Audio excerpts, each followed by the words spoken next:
The Enslavers represent one of the most ancient and insidious threats to emerge from the roiling depths of the Immaterium, their origins stretching back to epochs that predate the formation of the Chaos Gods themselves. These parasitic entities existed when the galaxy was young, and the barriers between real space and the warp were far more permeable than in the current era. Unlike the demons that serve the ruinous powers, Enslavers are not manifestations of specific emotions or concepts given form through mortal belief and psychic resonance. Instead, they are primordial predators that have haunted the psychic landscape since the earliest stirrings of sentient thought across the galaxy. Archaeological xenobiologists and Ordo Malleus scholars who have studied fragmentary records from the Dark Age of technology suggest that Enslavers may have been among the first truly intelligent entities to evolve within the warp itself. Their existence appears to be tied to the fundamental architecture of the Immaterium, emerging from the psychic substrate that underlies all reality. Where demons require the emotional turmoil and spiritual corruption of mortal beings to maintain their coherence and power, Enslavers seem to draw sustenance directly from the raw psychic energy that permeates the warp. This distinction makes them both more alien and more dangerous than their demonic counterparts. The nature of Enslaver consciousness differs markedly from both mortal intelligence and demonic awareness. They possess a cold, calculating intellect focused entirely on consumption and reproduction. Their thought patterns, as far as imperial savants can determine from psychic probe readings taken from captured specimens, operate on principles entirely foreign to human understanding. They do not seek glory, worship, or the corruption of souls for ideological purposes. Instead, they view sentient beings as nothing more than resources to be harvested, psychic batteries to be drained, and vessels to be controlled for their own proliferation. The relationship between Enslavers and the structure of the Immaterium reveals itself through their unique method of manifestation in real space. Unlike demons, which require specific rituals, emotional resonance, or tears in reality to cross into the material universe, Enslavers can exploit any sufficiently powerful psychic presence. They do not need worship or summoning circles. They need only detect the psychic emanations of a powerful psyker to begin their invasion process. This fundamental difference in their interaction with the barrier between dimensions suggests they evolved as part of the warp's basic ecosystem rather than as byproducts of mortal psychic activity. Imperial records from the Great Crusade era, preserved in the deepest vaults of the Libraria Sanctus on Terra, contain references to Enslavers that describe them as the hunger that walks between thoughts and the parasites of the first darkness. These epithets, found in texts recovered from human colonies that had maintained contact with various Xenos species, hint at a shared galactic understanding of the Enslaver threat that transcends species boundaries. The consistency of these descriptions across multiple unconnected civilizations suggests that Enslavers have been a persistent threat throughout galactic history. The psychic awakening of sentient species appears to serve as a beacon that draws Enslaver attention across vast distances within the warp. When a species develops psychic abilities, whether through natural evolution or artificial enhancement, they create ripples in the Immaterium that Enslavers can detect and follow back to their source. This predatory relationship has played out countless times across the galaxy's history, with Enslavers following the psychic emanations of newly awakened species like carrion feeders drawn to fresh corpses. The process by which Enslavers exploit psychic awakening reveals their sophisticated understanding of both warp dynamics and biological systems. They do not simply consume psychic energy indiscriminately. Instead, they appear to cultivate it, allowing psychic populations to develop and strengthen before moving in for large-scale harvesting operations. This behavior suggests a level of strategic thinking and long-term planning that makes them far more dangerous than simple predators. They are farmers of psychic potential, tending their crops across millennia before reaping the harvest. Evidence from various Xenos archaeological sites scattered throughout the galaxy provides disturbing insights into the scope of Enslaver predation. Tau Earth-cast excavations in the Damocles Gulf have uncovered the remains of at least 3 distinct civilizations, that appear to have been destroyed by Enslaver infestations.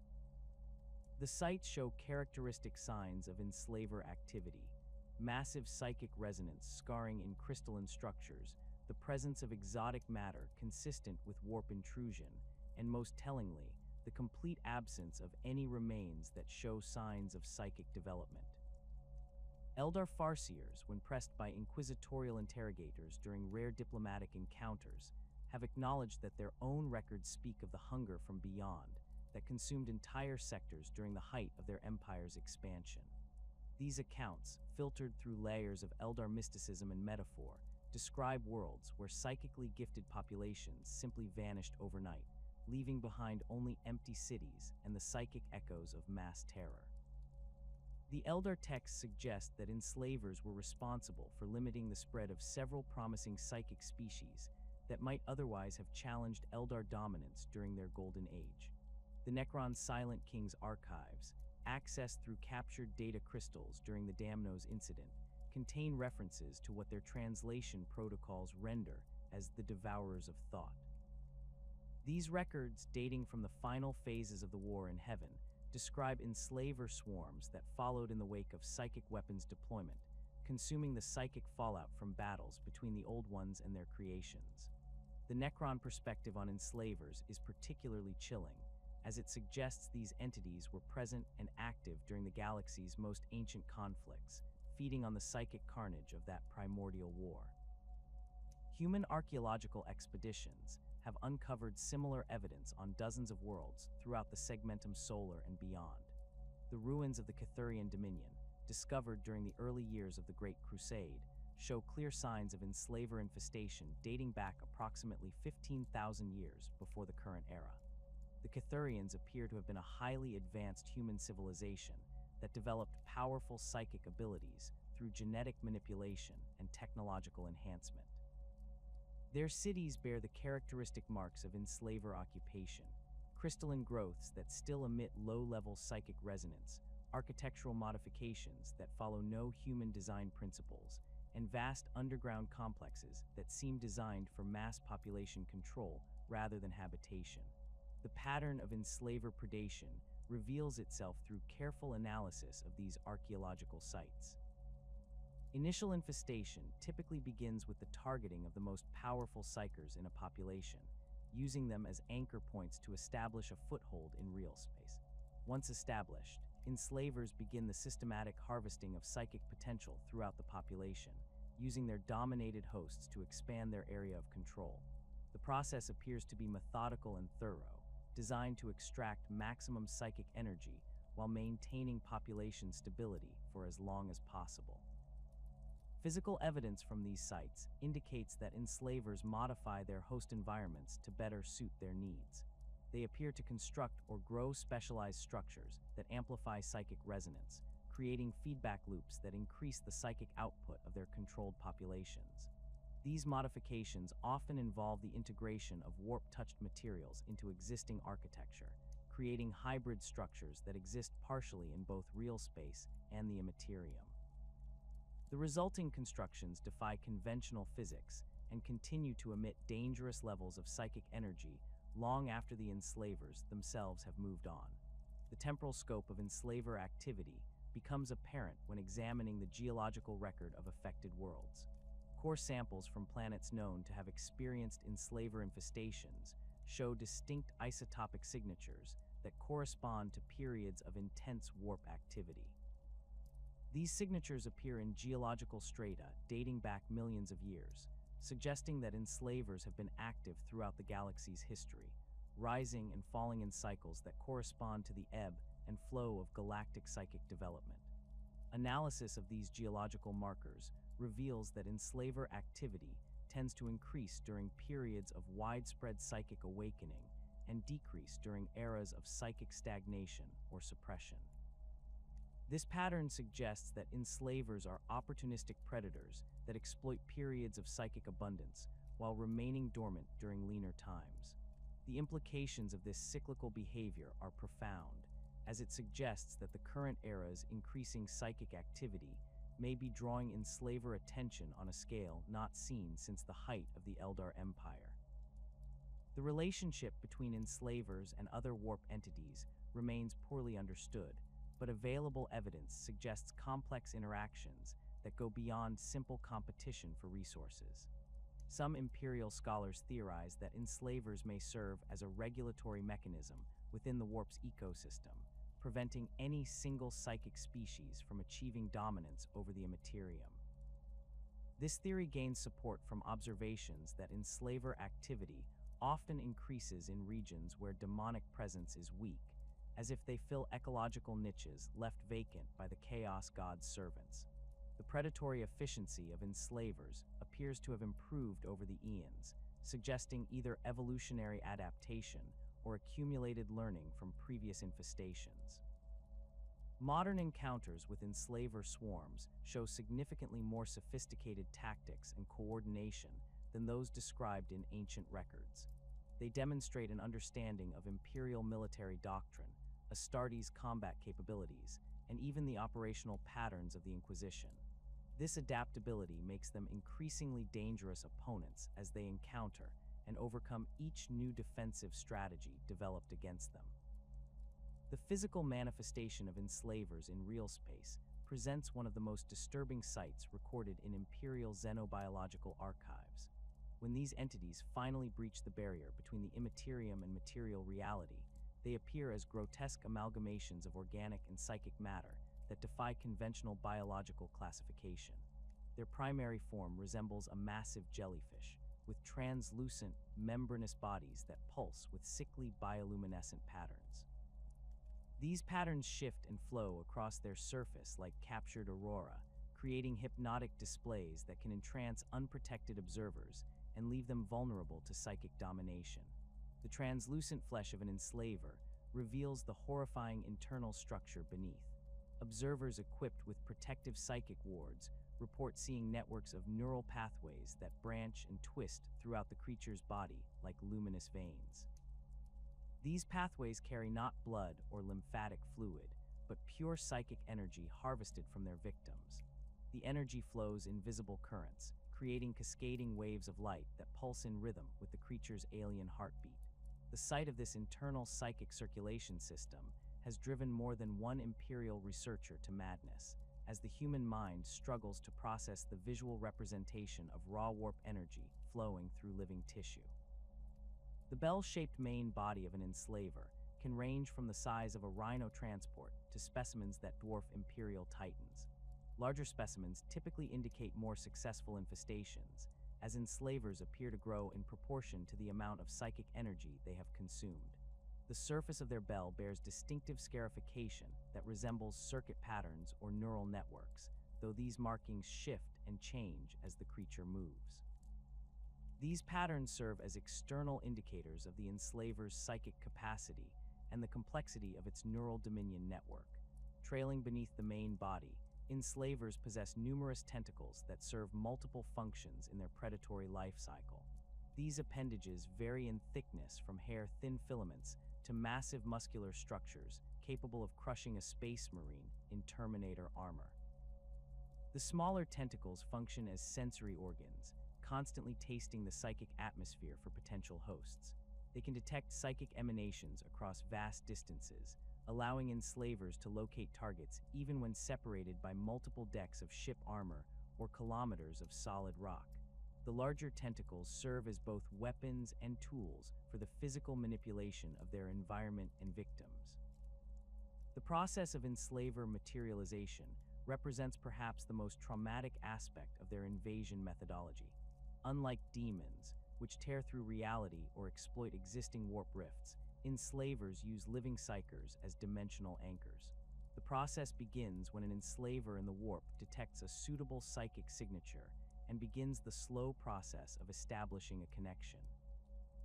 This initial contact phase can last anywhere from days to months, during which the target psyker experiences increasingly vivid nightmares, unexplained psychic phenomena, and gradual erosion of their mental defenses.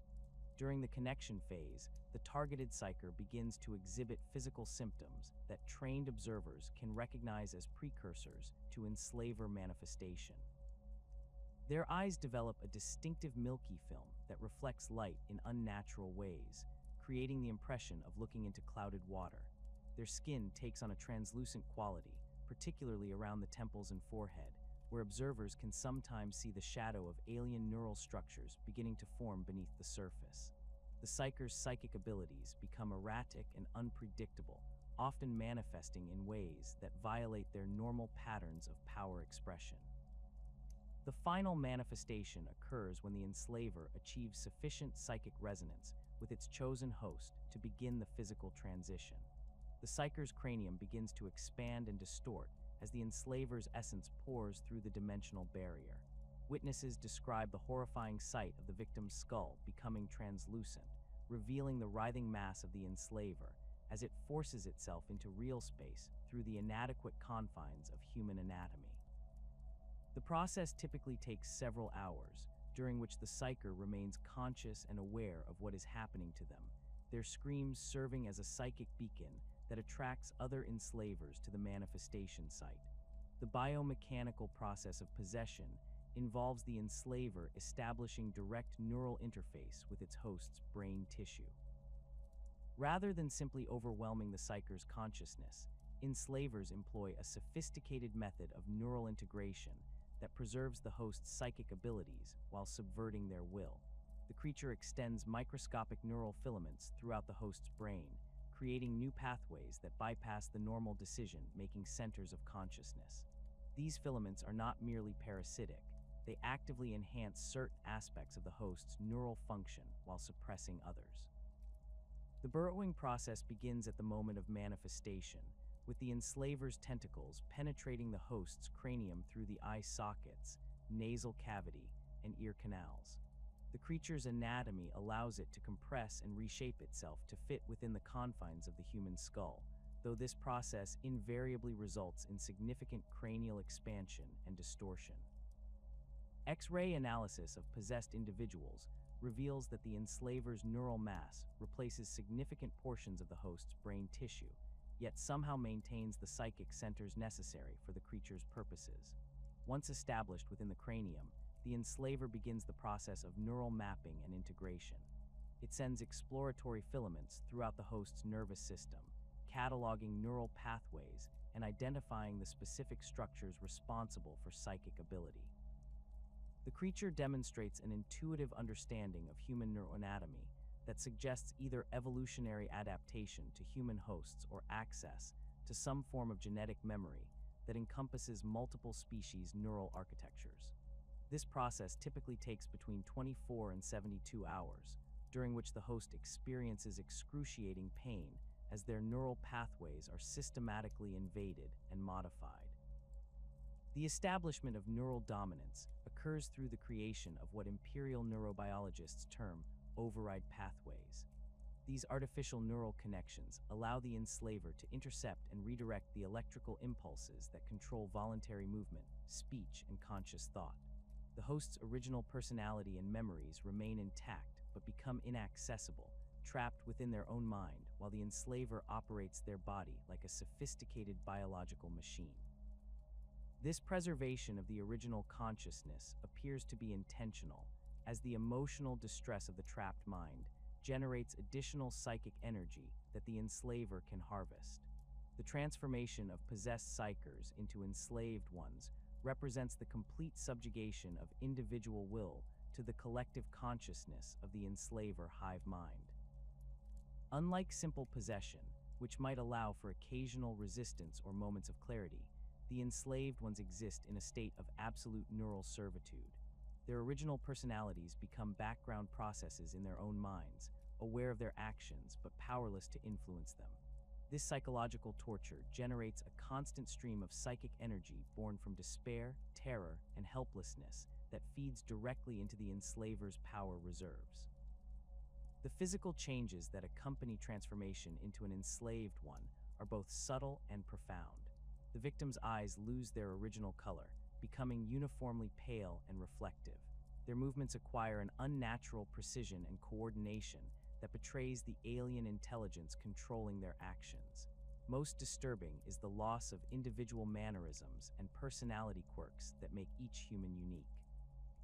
Enslaved ones move and speak with identical patterns of behavior, their individual humanity subsumed into the collective will of their parasitic masters. The creation of a psychic hive mined through multiple enslaved ones demonstrates the sophisticated social organization of enslaver colonies.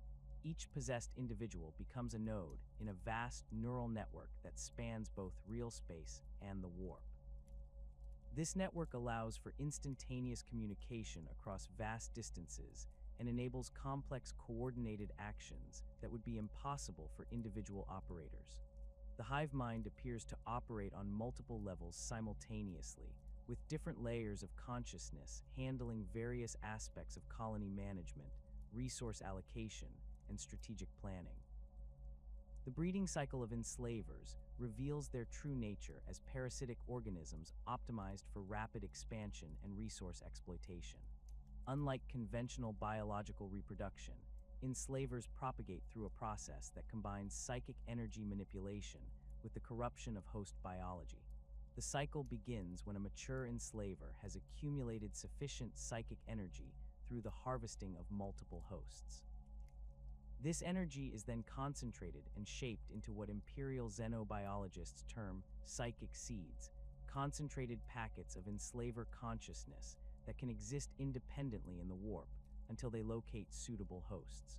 The reproductive process requires the sacrifice of multiple enslaved ones, whose bodies serve as incubators for the developing offspring. The parent enslaver channels accumulated psychic energy through its neural network, causing specific physiological changes in selected hosts. These chosen incubators undergo rapid cellular modification, their bodies becoming living wombs for the gestating enslaver larvae. The process is invariably fatal for the host, but the enslaver's neural control prevents them from dying until the reproduction cycle is complete. Enslaver larvae emerge from their hosts as miniature versions of the adult form, though they lack the full psychic capabilities of mature specimens. These juvenile enslavers must feed on psychic energy to develop their full abilities, creating a constant demand for fresh hosts. The larvae demonstrate remarkable adaptability, able to possess individuals with far weaker psychic abilities than those required by adult enslavers. This adaptation allows them to establish footholds in populations that might otherwise be resistant to enslaver infiltration. The establishment of infestation nodes represents the enslaver's method of creating permanent colonies in real space. These nodes typically center around locations with high psychic activity or strategic importance, such as psyker training facilities, astropathic relay stations, or worlds with naturally occurring psychic phenomena. The enslavers modify these locations through the introduction of warp-touched materials and the construction of psychic amplification devices created from the bodies and minds of their victims. Infestation nodes serve multiple functions within the enslaver colony structure. They act as communication hubs for the hive mind, allowing coordination between distant groups of enslaved ones. They also function as psychic batteries, storing excess energy harvested from victims for use during periods of scarcity or for powering major operations such as large-scale manifestations or breeding cycles. Most importantly, these nodes serve as dimensional anchors that stabilize the barrier between real space and the warp, making it easier for additional enslavers to manifest in the area. The construction of infestation nodes requires the systematic modification of both the physical environment and the local population. Enslaved ones work tirelessly to reshape their surroundings according to alien architectural principles that optimize psychic energy flow. Buildings are modified with crystalline growths that serve as psychic conductors, while underground chambers are excavated to house the specialized equipment needed for large-scale mind control operations. The local population is systematically processed, with the most psychically sensitive individuals being converted into enslaved ones, while others are maintained as a renewable resource for future harvesting. The cataclysmic conflict, known as the War in Heaven, created unprecedented psychic turbulence throughout the galaxy, tearing holes in reality itself as the Old Ones and their servants clashed against the star gods of the Necrons and their metallic legions. This primordial war, fought across millions of years when the galaxy was young and malleable, generated psychic shockwaves that rippled through both real space and the warp with devastating intensity. The massive deployment of psychic weaponry, the creation of entire species designed for warfare, and the systematic extermination of star systems created a psychic maelstrom that the Enslavers found irresistible. Like scavengers drawn to a battlefield, these ancient predators emerged from the deepest reaches of the Immaterium to feast upon the psychic carnage. The Old Ones, in their desperate struggle against the inexorable advance of Necron forces, had unleashed powers that fundamentally altered the fabric of reality itself. Their massive psychic manipulations created tiers in the barrier between dimensions that allowed warp entities unprecedented access to the material universe. The Enslavers, with their primordial understanding of dimensional boundaries and psychic resonance, recognized these breaches as opportunities for expansion on a galactic scale. Unlike the demons that would later exploit similar weaknesses, Enslavers required no summoning rituals or emotional resonance to manifest through these tiers. They simply followed the psychic emanations back to their source, emerging in real space wherever the Old Ones' weapons had left the dimensional barriers weakened. Archaeological evidence from Necron tomb worlds suggests that Enslaver manifestations began appearing throughout contested sectors within centuries of the war's escalation. The Silent King's archives contain tactical assessments that describe entire Old One strongholds falling silent not due to Necron assault, but because of what their translation protocols render as the hunger that follows war. These records indicate that Necron commanders initially welcomed Enslaver infestations as they weakened Old One resistance, though they would later come to understand the true scope of the threat these entities represented to all organic life. The Old One's strategy of creating psychically gifted servant races to fight their war provided the Enslavers with an unprecedented abundance of suitable hosts. The Eldar, engineered for psychic sensitivity and longevity, represented ideal targets for Enslaver possession. Their advanced neural architecture and natural warp attunement made them far more valuable as hosts than the crude psychic species that had previously attracted Enslaver attention. Similarly, the Orcs, despite their relatively crude psychic abilities, possessed a collective psychic field that Enslavers could exploit to establish massive hive mind networks spanning entire planetary populations. The Krork, the original template from which the Orcs devolved, presented an even more attractive target for Enslaver predation. These sophisticated warrior organisms combined powerful individual psychic abilities with an innate understanding of technology that made them formidable opponents for Necron forces. However, their psychic nature also made them vulnerable to Enslaver infiltration. Necron battle reports describe Krork strongholds that transformed overnight from centers of resistance into Enslaver breeding grounds, their populations converted into enslaved ones that turned their advanced weaponry against their former allies. The proliferation of psychic species across the galaxy during the War in Heaven created what Imperial scholars have termed the Great Awakening, a period when psychic potential reached levels not seen before or since in galactic history. The Old One's desperate creation of new servant races, each designed with specific psychic capabilities to counter Necron advantages, resulted in thousands of worlds populated by beings whose minds blazed like beacons in the warp. This psychic abundance drew Enslavers from across the galaxy, creating a secondary wave of invasion that followed in the wake of the primary conflict. The Jakaro, among the few surviving creations of the Old Ones, retain genetic memories of this period that manifest in their instinctive fear of certain psychic emanations. Their advanced digital weapons incorporate specific frequency modulators designed to disrupt Enslaver neural networks, suggesting that their creators recognized the threat these entities posed and attempted to provide their servants with appropriate defenses. The fact that Jakaro still carry these genetic modifications millions of years later indicates the severity of the Enslaver threat during the War in Heaven. Enslaver tactical doctrine during this period demonstrated remarkable adaptability to the changing conditions of galactic warfare. Rather than simply targeting isolated populations, as they had in previous epochs, they began coordinating their attacks to maximize the disruption of Old One military operations. Enslaver swarms would manifest in the aftermath of major battles, when psychic defenses were weakened and populations were traumatized by the horrors of war.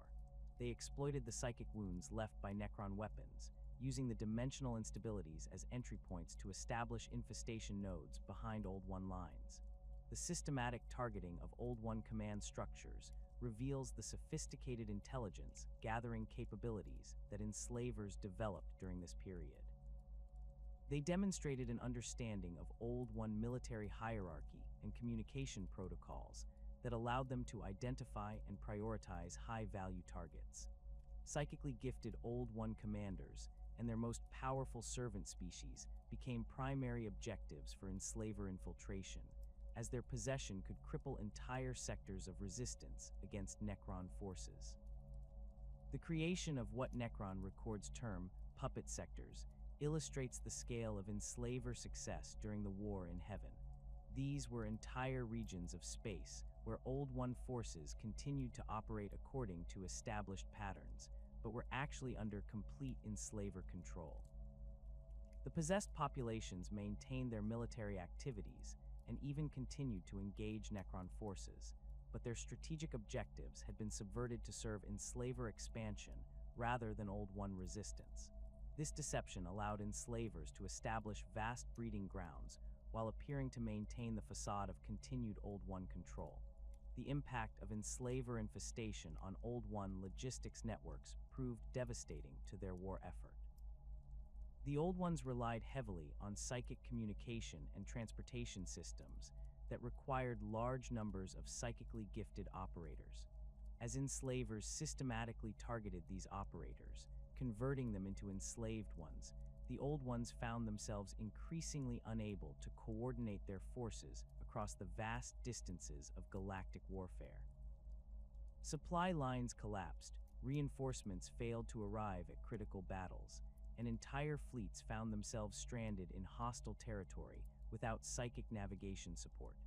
The Old Ones' attempts to counter Enslaver infiltration led to increasingly desperate measures that further weakened their position against Necron forces. They began implementing psychic screening protocols that required enormous resources to maintain, diverting psychically gifted individuals from combat roles to internal security operations. The creation of specialized anti-Enslaver weapons required the sacrifice of entire worlds to power the massive psychic constructs needed to drive the entities back into the warp. These defensive measures, while occasionally successful, consumed resources and personnel that the Old Ones could ill afford to spare from their primary conflict with the Necrons. The relationship between Catan and Enslavers during this period reveals the complex dynamics of the war in Heaven's final phases.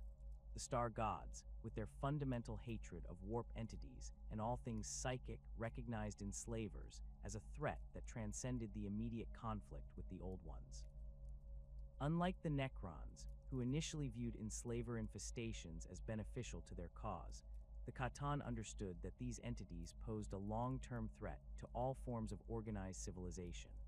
Their consciousness, existing partially outside normal space-time, allowed them to perceive the true scope of Enslaver expansion and the ultimate consequences of allowing these entities to establish permanent footholds in real space.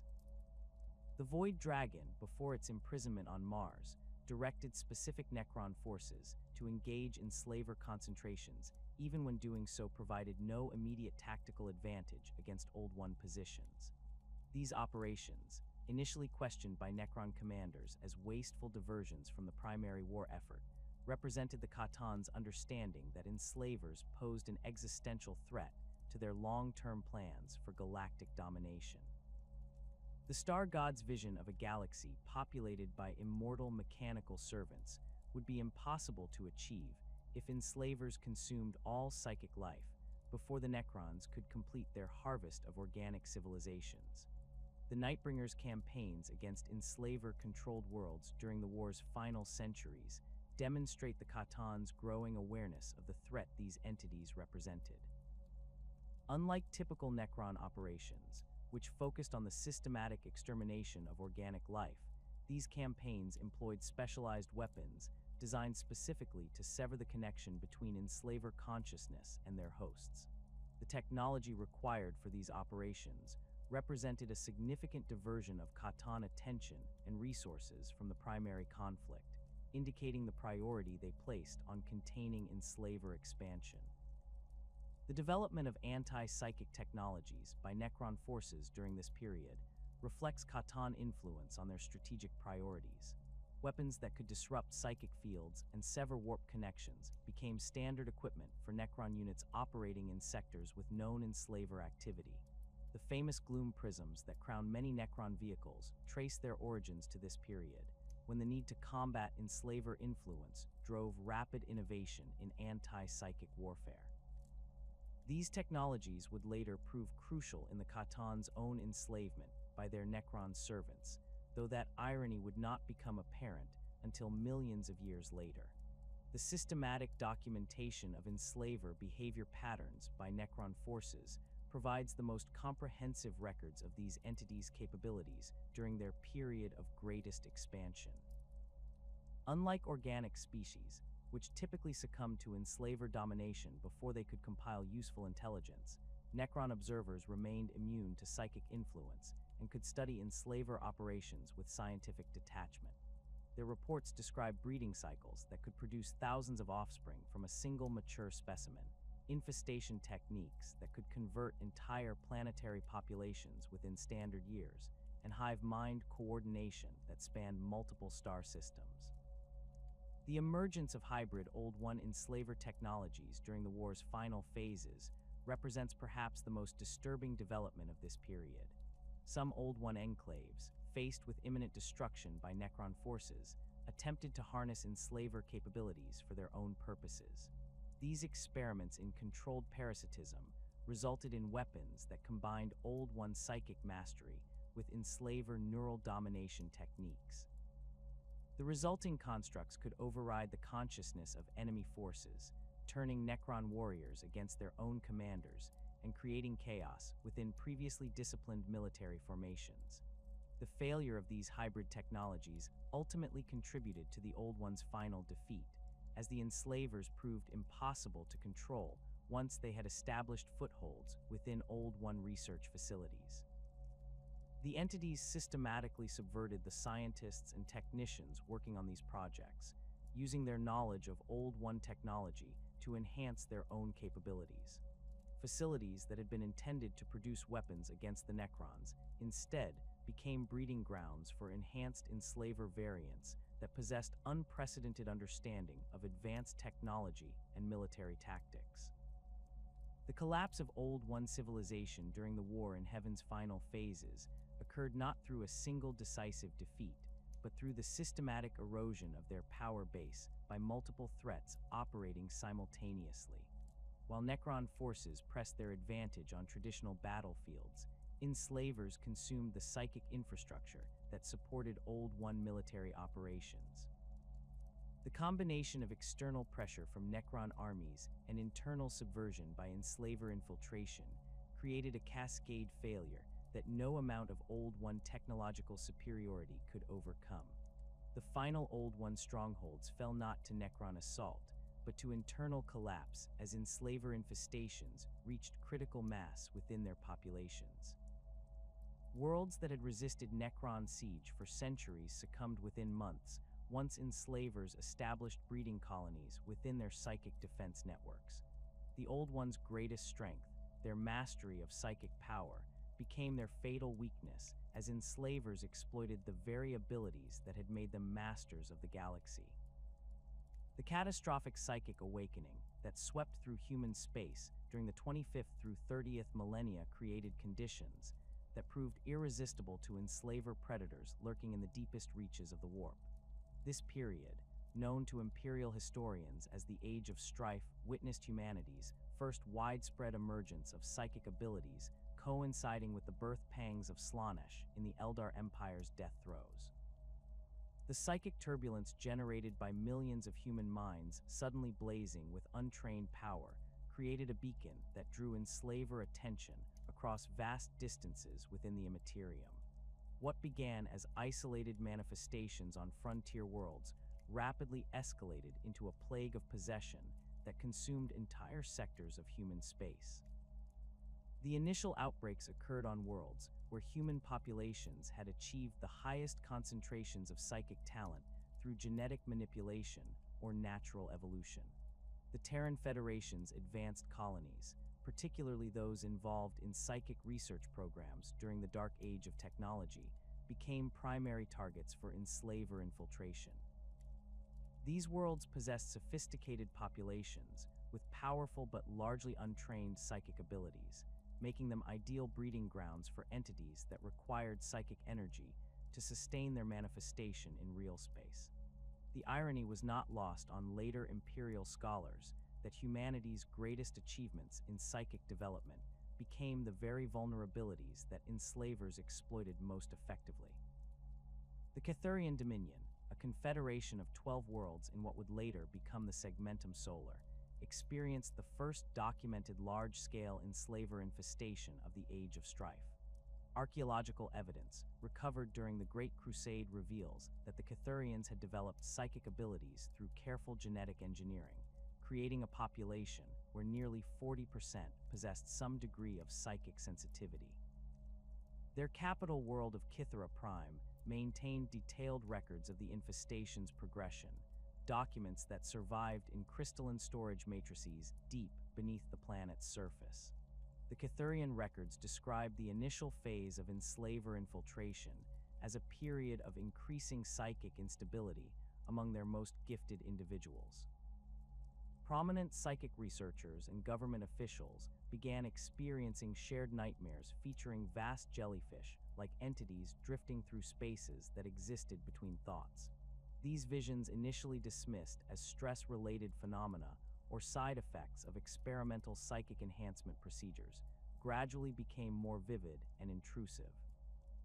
Within 6 months of the first recorded incidents, affected individuals began exhibiting the telltale signs of enslaver possession: translucent skin, milky eyes, and the gradual loss of individual personality traits. The transformation of Kythera Prime's population proceeded with methodical efficiency that demonstrated sophisticated enslaver planning and coordination. Rather than manifesting randomly throughout the population, the entities systematically targeted key infrastructure personnel first. Psychic communication operators, transportation coordinators, and military commanders found themselves possessed before lower priority civilians, ensuring that the planet's defensive capabilities were compromised before the general population became aware of the threat. This tactical approach allowed enslavers to establish complete control over planetary communications and prevent distress signals from reaching other worlds in the Dominion. The construction of infestation nodes across Kythera Prime followed architectural principles that violated human understanding of physics and engineering. Enslaved construction crews, working with inhuman coordination and endurance, erected crystalline spires that served as psychic amplification devices. These structures, composed of materials that existed partially in both real space and the warp, created a planetary network that enhanced the enslavers' ability to maintain control over their growing population of hosts. The spires generated a constant low-frequency, psychic hum that prevented uncontrolled humans from mounting effective resistance, while simultaneously attracting additional enslavers from the warp. The spread of infestation throughout the Cathurian Dominion demonstrated the enslavers' ability to coordinate operations across multiple star systems simultaneously.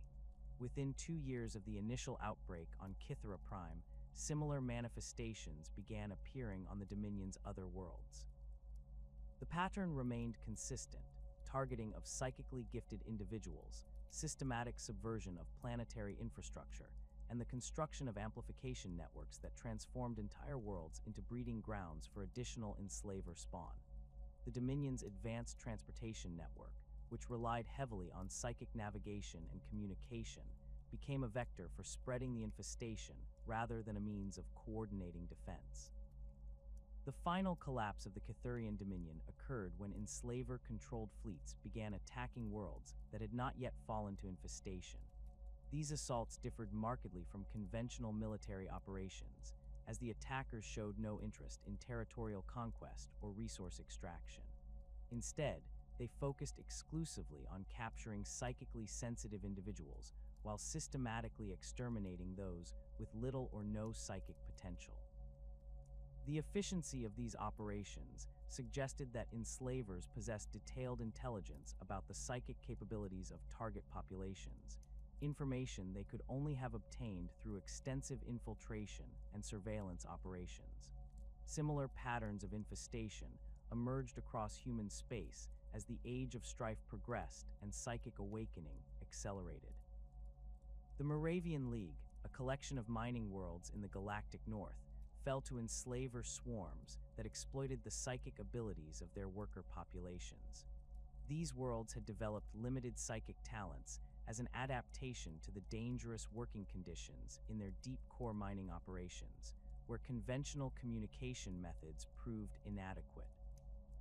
The miners' ability to sense danger and coordinate through psychic impressions made them valuable to the mining corporations, but also made them ideal targets for enslaver possession. The Moravian infestation displayed characteristics that would become typical of enslaver operations during this period. The entities showed remarkable patience in establishing their presence, sometimes taking decades to fully manifest while they slowly expanded their influence through the mining communities. They exploited the tight-knit social structures of mining crews, using possessed individuals to recruit their colleagues and family members into the growing network of enslaved ones. The hierarchical nature of mining operations provided ready-made command structures that enslavers could subvert and use to maintain order among their controlled populations. The transformation of mining worlds into enslaver breeding colonies required significant modifications to existing infrastructure. The entities repurposed mining equipment to excavate vast underground complexes that served as nurseries for their offspring. These facilities, carved from solid rock using mining lasers operated by enslaved workers, created environments that existed partially in the warp while remaining anchored in real space. The resulting chambers defied conventional physics, with walls that seemed to extend infinitely in directions that had no names in human geometry. The Terran Federation's attempts to contain enslaver outbreaks during the early phases of the Age of Strife revealed the inadequacy of conventional military responses to this type of threat. Federal forces dispatched to investigate communication blackouts from affected worlds often found themselves facing populations that appeared normal but behaved with unsettling uniformity. Initial contact protocols, designed for dealing with rebellious colonies or Xenos threats, proved completely inappropriate when confronting entire populations under alien mental control. The Battle of Sigma Draconis demonstrated the futility of traditional military tactics against enslaver-controlled forces. A federal battle group arrived at the system to find the local defense fleet operating normally, but refusing to respond to standard communication protocols. When federal forces attempted to board the defending vessels, they discovered crews that moved and fought with perfect coordination, but showed no individual initiative or personality. The boarding actions became nightmarish affairs, as federal troops found themselves fighting opponents who felt no pain, showed no fear, and coordinated their actions with inhuman precision. The most disturbing aspect of the Sigma Draconis engagement was the gradual conversion of federal personnel during the extended battle. Troops who suffered injuries from enslaved defenders began exhibiting signs of possession within hours of contact. The alien neural filaments that comprised enslaver physiology could apparently transmit through direct physical contact, allowing the entities to expand their influence even during active combat operations. Federal commanders found themselves forced to quarantine their own wounded, creating impossible tactical situations where victory became meaningless if it resulted in the corruption of their forces. The development of specialized anti-enslaver protocols by surviving federal military units represented humanity's first systematic attempt to combat these entities. These protocols, developed through bitter experience and enormous casualties, emphasized the importance of avoiding direct contact with suspected enslaved populations. Federal forces learned to use long-range bombardment and automated weapon systems to engage Enslaver-controlled forces, minimizing the risk of personnel conversion during combat operations. The creation of dead zones throughout human space resulted from the systematic failure of containment efforts and the exponential spread of Enslaver infestations. These regions, encompassing hundreds of star systems, became areas where no human vessel could safely travel without risking conversion of their crews. The loss of these territories fragmented human civilization, isolating individual worlds and preventing the coordination necessary for effective resistance. Trade routes that had connected human worlds for millennia became death traps, where merchant vessels disappeared without trace, their crews added to the growing armies of enslaved ones. The psychological impact of Enslaver infestations on unaffected human populations proved almost as devastating as the physical threat itself. Worlds that had maintained contact with affected systems through astropathic communication reported receiving increasingly disturbing messages before contact was lost entirely. These final transmissions, analyzed by federal intelligence services, revealed the gradual erosion of individual personality among the senders. Messages that began with normal requests for assistance gradually became uniform reports delivered in identical phrasing, suggesting that the original astropaths had been replaced by enslaved ones mimicking normal communication patterns. The isolation of human worlds during the Age of Strife created conditions that made Enslaver infiltration even more effective. Planets that had lost contact with the broader human community became increasingly paranoid and insular, making them less likely to recognize the signs of Enslaver infiltration until it was too late. The entities exploited this isolation by manifesting slowly and carefully, taking years or even decades to establish complete control over planetary populations.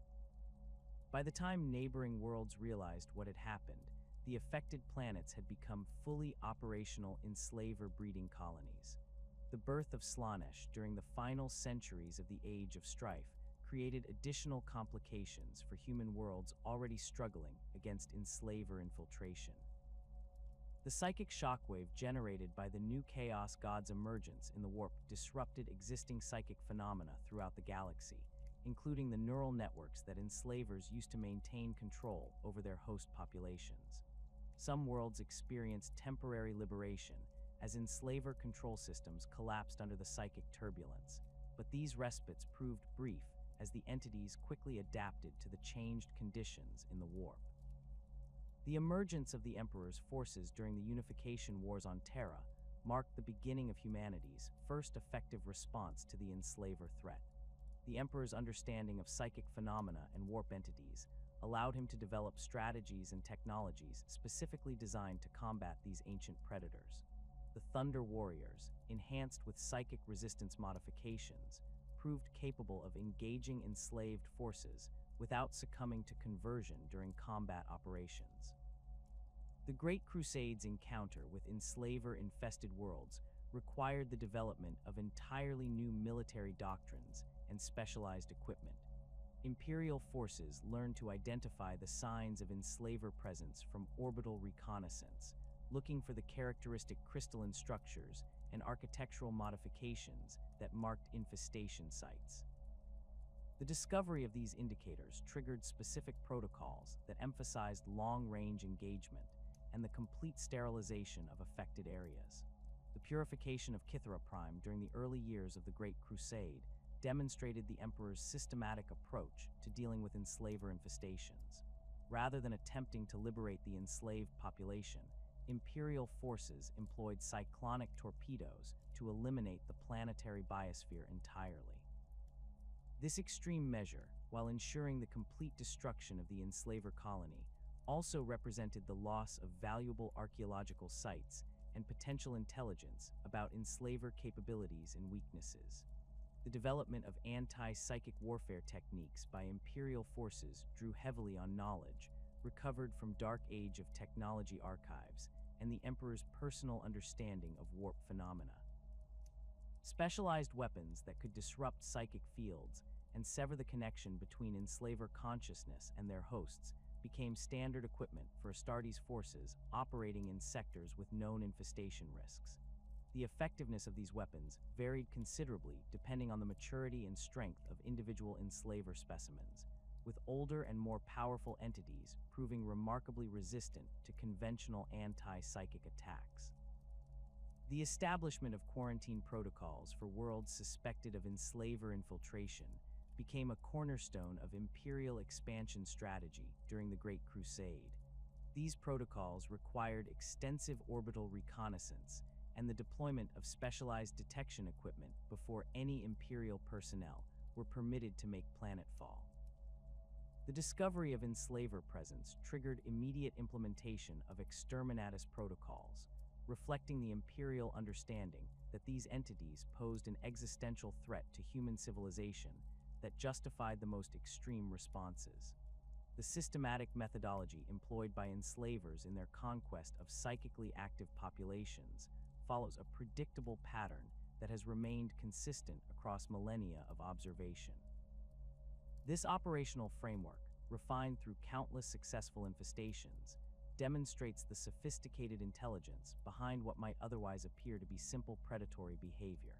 Imperial xenobiologists and Ordo Malleus specialists who have studied recovered data from affected worlds have identified 4 distinct phases in the enslaver infestation cycle, each building upon the previous stage to create an inexorable progression from initial contact to complete planetary domination.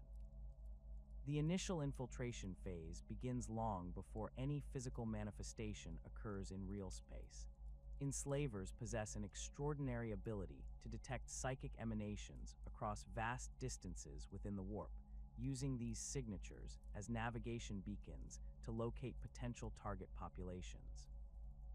Their sensory apparatus, evolved over millions of years of predation, can distinguish between different types of psychic activity and assess the relative strength and training level of individual psykers from distances that span multiple star systems. This long-range detection capability allows them to identify and prioritize targets based on the psychic potential of entire populations rather than individual specimens. The process of psychic reconnaissance involves the projection of microscopic portions of enslaver consciousness through the warp to conduct detailed surveys of target populations. These reconnaissance probes, invisible to conventional detection methods and barely perceptible even to trained psykers, infiltrate the psychic atmosphere surrounding inhabited worlds. They catalog the number and strength of psychically active individuals, map the social and political structures that govern these populations, and identify key infrastructure that relies on psychic abilities for operation. This intelligence-gathering phase can continue for years or even decades before the enslavers commit to a full-scale infiltration attempt. The targeting criteria employed by enslavers reveal their sophisticated understanding of population dynamics and resource management. They show a marked preference for worlds with high concentrations of trained psykers, particularly those involved in communication, transportation, or military operations. Astropathic relay stations, navigator houses, and psyker training facilities represent priority targets because their personnel possess both the psychic strength necessary for effective possession and the institutional knowledge required to maintain complex operations under alien control. The entities demonstrate remarkable patience in waiting for optimal conditions, sometimes monitoring target populations for generations before initiating contact. The establishment of initial contact between enslaver consciousness and selected target psykers represents the most crucial phase of the infiltration process. Rather than attempting to overwhelm their victims through brute psychic force, enslavers employ subtle manipulation techniques that gradually erode mental defenses over extended periods. The process typically begins with the implantation of alien thoughts and images during the target's sleep cycle, when natural psychic barriers are at their weakest. These nocturnal intrusions start as vague impressions and disturbing dreams, but gradually increase in intensity and clarity as the enslaver establishes stronger psychic resonance with its chosen host. The psychological profile of individuals most susceptible to enslaver infiltration shows consistent patterns across multiple documented cases. Psykers who have experienced recent trauma undergone intensive psychic training, or been exposed to warp phenomena display increased vulnerability to alien mental influence. The entities appear to exploit existing psychological weaknesses and emotional instabilities, using these vulnerabilities as entry points for their consciousness. Individuals with strong psychic abilities but limited training in mental defense techniques represent ideal targets, as they possess the power necessary for manifestation but lack the discipline to resist alien intrusion. The gradual erosion of mental barriers during the infiltration phase follows a predictable progression that trained observers can learn to recognize. Target individuals begin experiencing memory gaps and periods of lost time, during which the Enslaver consciousness experiments with controlling their host's body. These episodes initially last only minutes, but gradually extend to hours as the alien presence strengthens its hold.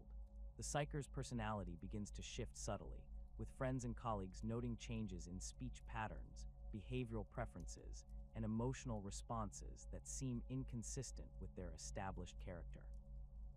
Physical symptoms accompanying Enslaver infiltration provide additional warning signs for those trained to recognize them.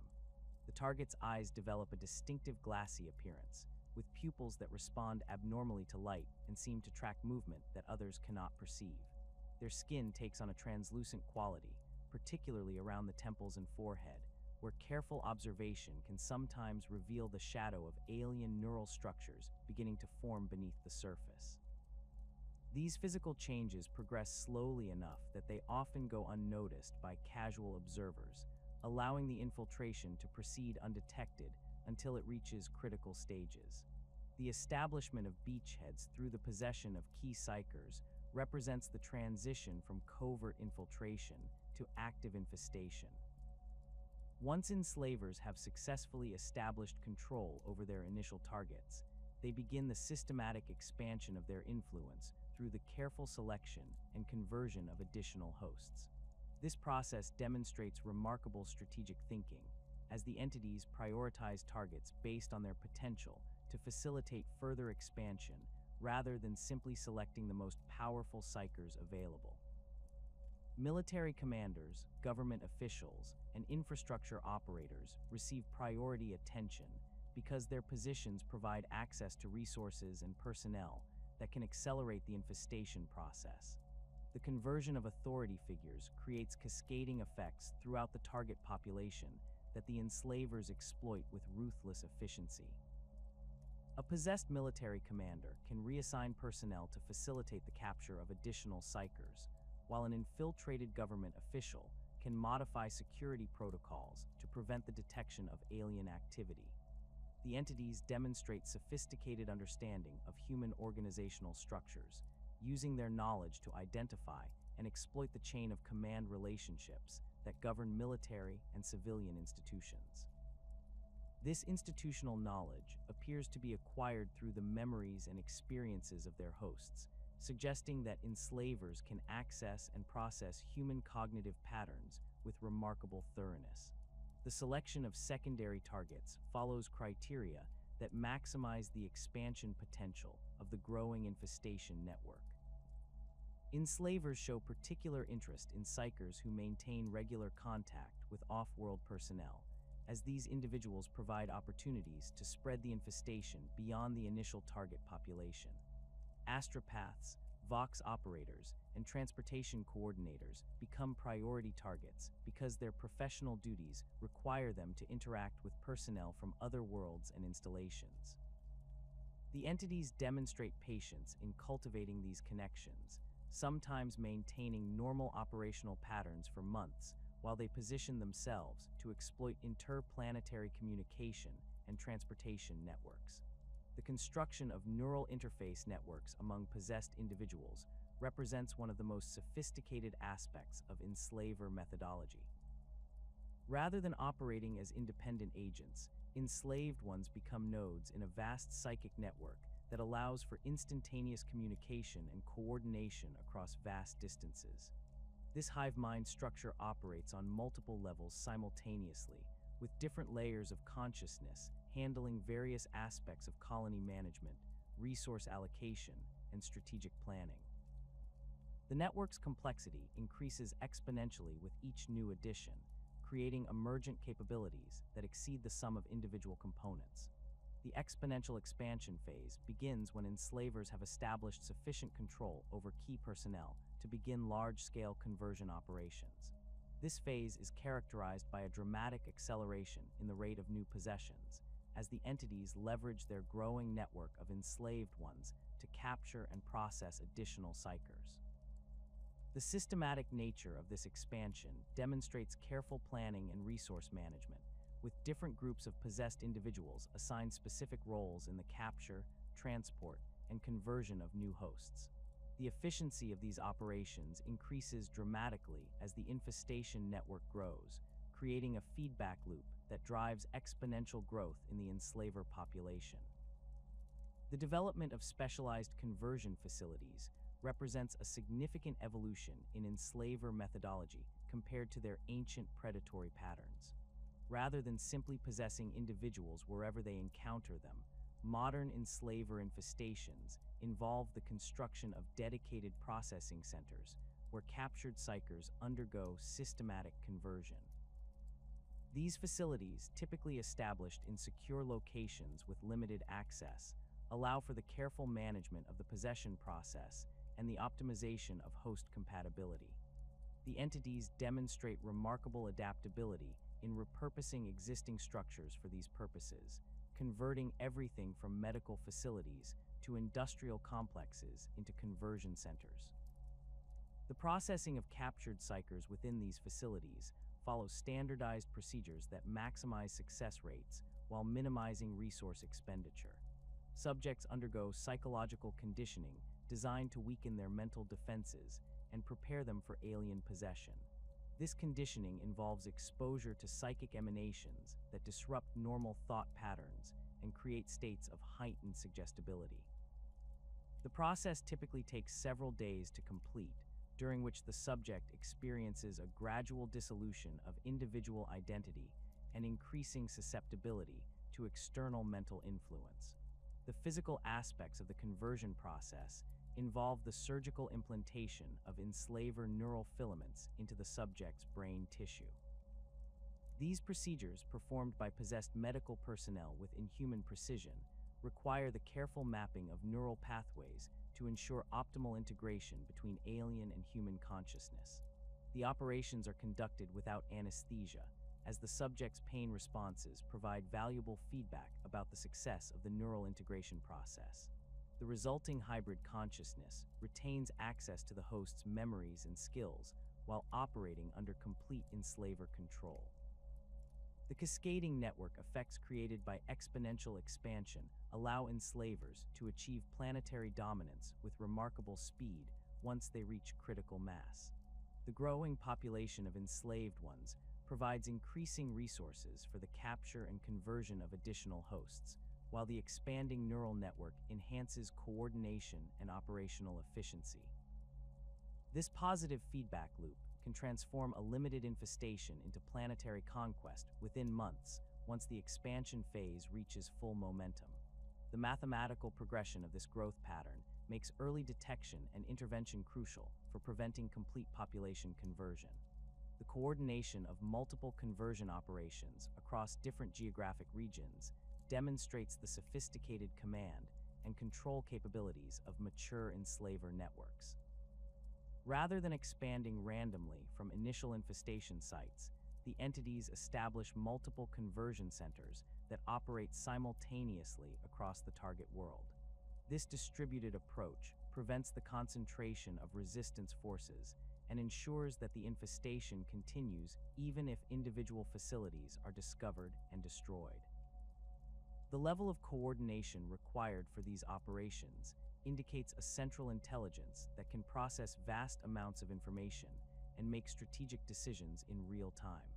The final domination stage represents the culmination of the infestation cycle, when enslaver control extends throughout the entire planetary population and the world becomes fully integrated into their expanding empire.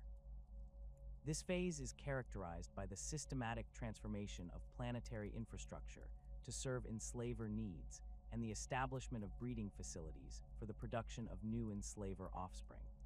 The original population, now completely converted to enslaved ones, becomes a renewable resource for psychic energy harvesting and a workforce for the construction of facilities needed for further expansion. The architectural modifications implemented during the domination stage follow alien design principles that optimize psychic energy flow and facilitate large-scale population control. Existing structures undergo radical transformation as enslaved construction crews install crystalline components that serve as psychic amplifiers and neural network nodes. These modifications create a planetary infrastructure that exists partially in both real space and the warp, allowing for enhanced communication between different enslaver colonies and improved efficiency in psychic energy harvesting operations. The establishment of breeding colonies represents the ultimate purpose of enslaver expansion, transforming conquered worlds into production centers for new generations of these ancient predators. The breeding process requires the systematic sacrifice of large numbers of enslaved ones, whose bodies serve as incubators for developing enslaver larvae. These facilities, constructed in the deepest levels of converted cities, create environments that replicate the conditions found in the deepest reaches of the warp. The resulting offspring emerge with enhanced capabilities compared to their predecessors, incorporating genetic and psychic adaptations derived from their host species. The transformation of conquered worlds into staging areas for further expansion demonstrates the long-term strategic thinking that drives enslaver operations. Rather than simply consuming available resources and moving on, the entities invest considerable effort in establishing permanent bases that can support ongoing expansion efforts. These worlds become launching points for new infestations, with their populations of enslaved ones serving as crews for invasion fleets, and their industrial capacity converted to produce the specialized equipment needed for large-scale possession operations. The integration of multiple conquered worlds into a coherent enslaver empire reveals the true scope of their ambitions and capabilities. The neural networks that connect individual planets create a galactic-scale hive mind that can coordinate operations across vast distances and time scales. This distributed intelligence system allows for the simultaneous management of multiple infestation campaigns while maintaining the infrastructure needed to support continued expansion. The resulting empire operates with efficiency and coordination that surpasses most organic civilizations, making it a formidable opponent for any force that attempts to resist its expansion. The systematic threat posed by enslaver infestations demanded equally systematic responses from imperial institutions, leading to the development of specialized protocols that would define humanity's approach to combating these ancient predators for millennia to come. The Ordo Malleus, drawing upon hard-won experience from encounters during the Great Crusade and subsequent conflicts, established a comprehensive classification system that categorizes enslaver threats according to their scope, maturity, and potential for expansion. This taxonomic approach allows imperial forces to deploy appropriate countermeasures while avoiding the catastrophic resource expenditure that characterized early attempts to combat these entities through conventional military means. The Ordo Malleus classification system divides enslaver threats into 5 distinct categories, each requiring specific response protocols tailored to the unique characteristics of different infestation stages. Designatus Alpha represents initial infiltration attempts where fewer than 10 individuals show signs of possession, typically characterized by isolated incidents of psychic disturbance and behavioral anomalies among psyker populations. These early-stage infestations remain vulnerable to targeted intervention, provided Imperial forces can identify and contain affected individuals before the entities establish stable neural networks. The protocol for alpha-level threats emphasizes rapid response and surgical precision, deploying specialized inquisitorial teams equipped with anti-psychic weaponry and psychic nullification devices. Designatus Beta classifications apply to established infestations where enslavers have successfully possessed between 10 and 100 individuals, indicating the presence of functional neural networks and active conversion operations. Beta-level threats require significantly more resources to contain, as the entities typically possess sufficient coordination capabilities to mount organized resistance against Imperial intervention forces.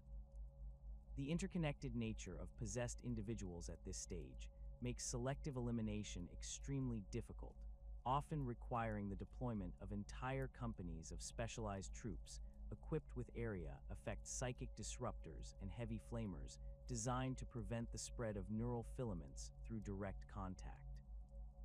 The escalation to designatus gamma status occurs when infestation networks exceed 100 possessed individuals and begin demonstrating coordinated strategic behavior across multiple geographic locations.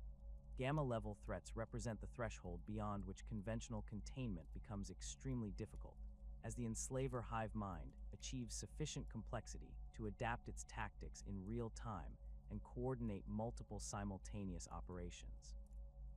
Imperial response protocols for gamma classifications typically involve the deployment of full Astartes strike forces supported by specialized ordo-malleus assets, including Grey Knight's Terminators equipped with psychic hoods and force weapons specifically consecrated for anti-Enslaver operations. Designatus Delta represents planetary-scale infestations, where Enslaver control extends throughout major population centers and critical infrastructure systems. Delta-level threats indicate that the entities have achieved sufficient penetration of planetary command structures to compromise defensive capabilities and potentially spread the infestation to off-world targets through normal transportation and communication channels. The protocols for Delta classifications acknowledge that surgical intervention is no longer viable, instead focusing on containment and quarantine measures designed to prevent the spread of infestation to neighboring systems while preparing for potential exterminatus operations. The most severe classification, Designatus Omega, applies to multiplanetary infestations where Enslaver networks span entire star systems and demonstrate the capability for independent expansion operations.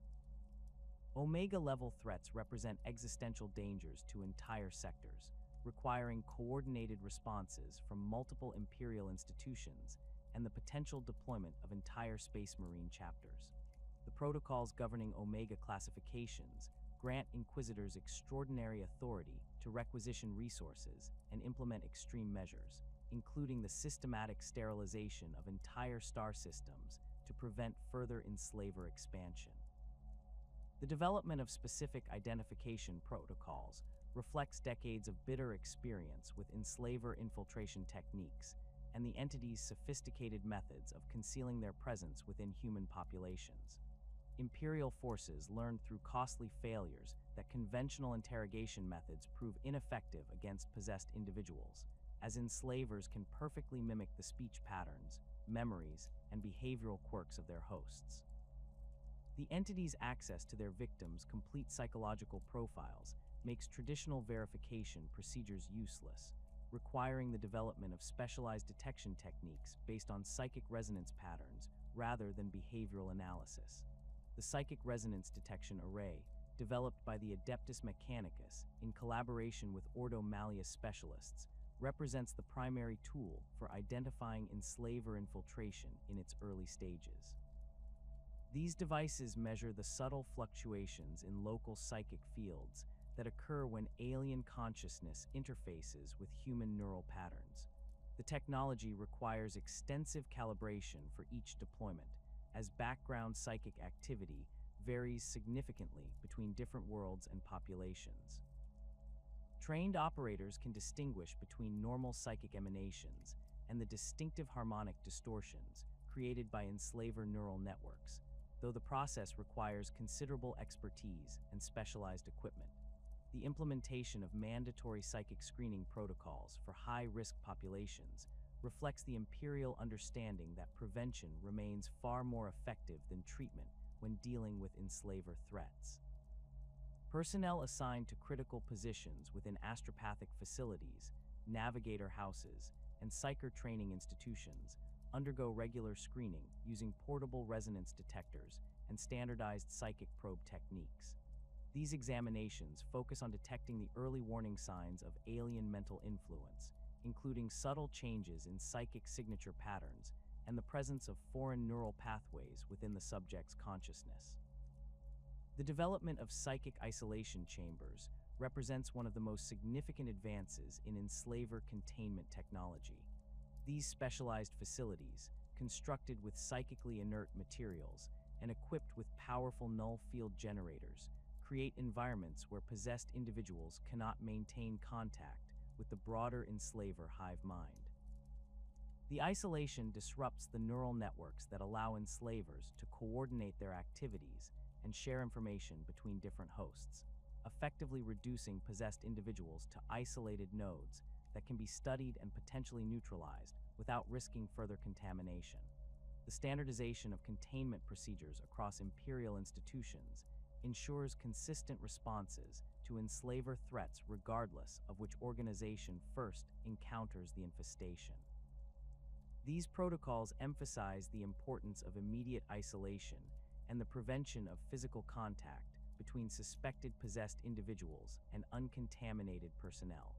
The procedures specify the use of servo skulls and automated systems for initial assessment and containment, minimizing human exposure to potential neural filament transmission. Specialized hazmat suits equipped with psychic shielding provide additional protection for personnel who must work in close proximity to confirmed Enslaver infestations.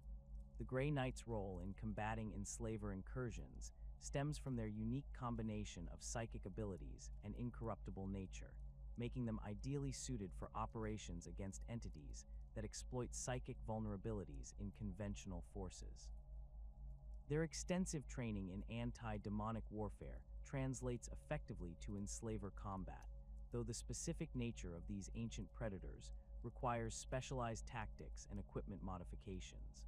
The chapter's librarians have developed specific psychic disciplines designed to disrupt Enslaver neural networks and sever the connections between possessed individuals and their alien masters. The deployment of Grey Knights against confirmed Enslaver infestations follows carefully established tactical doctrines that emphasize rapid strike capabilities and the systematic elimination of infestation nodes. Terminator squads equipped with specialized force weapons lead the assault, using their psychic abilities to identify and prioritize targets based on their position within the Enslaver neural network. The chapter's understanding of warp phenomena allows them to distinguish between primary nodes that coordinate network activity and secondary nodes that serve support functions, enabling more efficient allocation of resources during combat operations. The modification of Grey Knight's equipment for anti-Enslaver operations involves the integration of psychic nullification devices with their standard weapon systems. Force weapons receive additional consecration rituals that enhance their effectiveness against alien psychic entities, while their power armor incorporates specialized psychic dampening fields that prevent neural filament transmission through direct contact. The chapter's dreadnoughts undergo significant modifications, with their sarcophagi equipped with enhanced psychic shielding that protects the entombed battle brothers from Enslaver mental intrusion attempts. The tactical approach employed by Grey Knights in Enslaver combat zones emphasizes the importance of maintaining psychic discipline and avoiding prolonged exposure to possessed populations. Strike teams operate in carefully coordinated formations that maximize their collective psychic resistance while providing mutual support against Enslaver counterattacks. The chapter's experience with demonic entities provides valuable insights into the behavior patterns of warp-based predators, though Enslavers' focus on domination rather than corruption requires different tactical considerations and engagement protocols. The development of specialized ammunition for use against Enslaver infestations represents a collaborative effort between the Grey Knights Tech Marines and Adeptus Mechanicus researchers. These rounds incorporate blessed silver components and psychically charged materials that disrupt the neural filaments connecting Enslaver consciousness to their hosts. The ammunition proves particularly effective against recently possessed individuals, where the alien neural integration remains incomplete and vulnerable to disruption.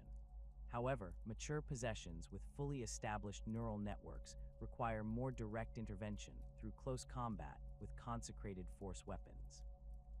The establishment of Grey Knight's rapid response protocols ensures that confirmed Enslaver threats receive immediate attention from specialized anti-psychic forces. The chapter maintains strike cruisers positioned throughout key sectors, ready to deploy to crisis zones within standard hours of receiving distress signals. These vessels carry specialized equipment for Enslaver combat operations, including portable psychic isolation chambers and field-deployable null field generators that can establish temporary containment zones around infestation sites. The Adeptus Munitorum's guidelines for planetary evacuation in the face of Enslaver threats reflect the grim reality that conventional military forces cannot effectively combat these entities once they achieve significant penetration of local populations. The evacuation protocols prioritize the removal of uncontaminated psykers and essential personnel while implementing strict quarantine procedures to prevent the spread of infestation to evacuation vessels. The guidelines acknowledge that evacuation operations themselves present significant risks, as possessed individuals may attempt to infiltrate evacuation convoys and spread the infestation to new locations. The implementation of evacuation procedures requires careful coordination between multiple imperial institutions, with the Adeptus Munitorum providing logistical support while inquisitorial forces maintain security and screening operations. Transport vessels undergo extensive psychic screening before departure, with all personnel subjected to resonance detection scans and behavioral assessment protocols. The evacuation fleet maintains strict communication protocols designed to prevent possessed individuals from coordinating their activities across multiple vessels or transmitting intelligence about imperial defensive measures to the broader Enslaver network. The establishment of refugee processing centers on secure worlds provides temporary accommodation for evacuated populations, while extensive screening procedures identify any individuals who may have been compromised during the evacuation process. These facilities operate under martial law conditions, with all residents subject to continuous monitoring and regular psychic screening. The processing period typically extends for several months, allowing sufficient time for any latent Enslaver influence to manifest and be detected before refugees receive clearance for resettlement in uncontaminated territories. The criteria for implementing exterminatus protocols against Enslaver-infested worlds reflect the imperial understanding that these entities pose existential threats that justify the most extreme responses. The Adeptus Munitorum guidelines specify that exterminatus authorization becomes mandatory when infestation levels reach designatus delta classification and evacuation operations prove unfeasible. The protocols acknowledge that the loss of entire planetary populations represents a tragic but necessary sacrifice to prevent the spread of Enslaver influence to neighboring systems and potentially entire sectors. The selection of exterminatus methods for Enslaver elimination requires careful consideration of the entity's ability to survive in environments that would destroy conventional organic life. Standard cyclonic torpedo bombardments prove effective against surface infestations, but may not eliminate Enslaver specimens that have established deep underground breeding facilities. The guidelines recommend the use of specialized warheads that generate sustained psychic disruption fields, creating conditions that prevent Enslaver consciousness from maintaining coherence in real space while simultaneously sterilizing the planetary biosphere.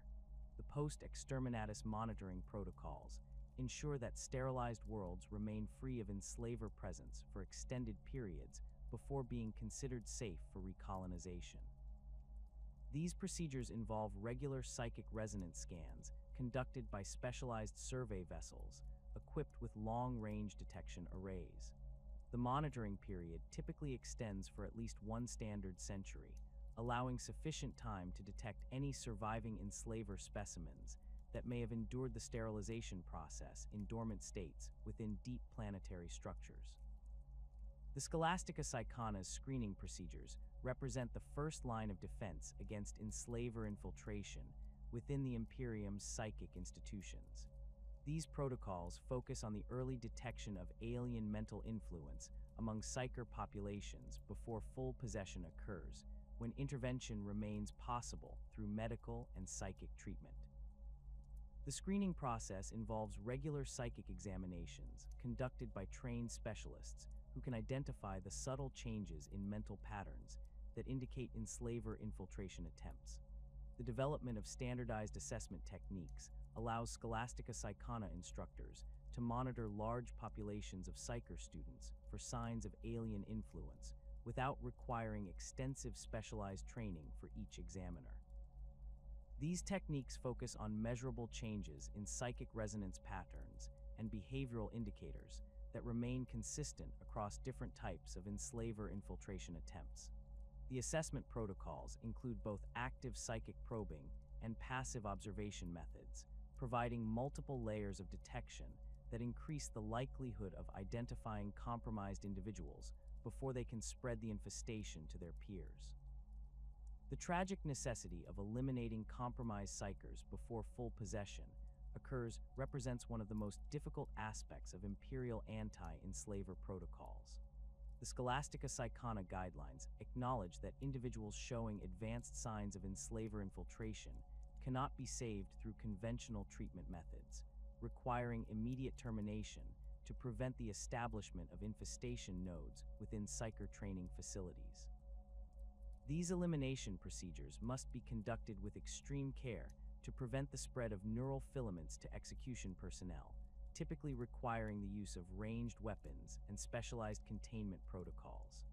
The psychological impact of these elimination protocols on Scholastica Psychona personnel requires ongoing support and counseling services to maintain institutional effectiveness.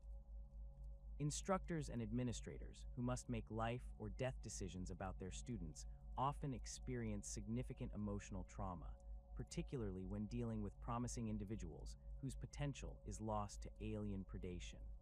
The institution provides specialized psychological support services designed to help personnel cope with the moral burden of these necessary but tragic decisions. The establishment of isolation protocols for suspected cases allows for more thorough assessment while preventing the spread of potential infestations within training facilities. These procedures involve the immediate quarantine of individuals showing early signs of enslaver influence, providing time for detailed psychic examination and potential intervention before the infiltration process reaches irreversible stages. The isolation facilities incorporate the same psychic dampening technology used in inquisitorial containment operations, creating environments where alien mental influence cannot maintain stable connections with possessed individuals. The development of intervention techniques for early-stage infiltration represents ongoing research efforts aimed at reducing the necessity for elimination protocols. Scholastica Psychona researchers work in collaboration with Ordo Malleus specialists to develop methods for severing enslaver neural connections before they achieve full integration with host consciousness.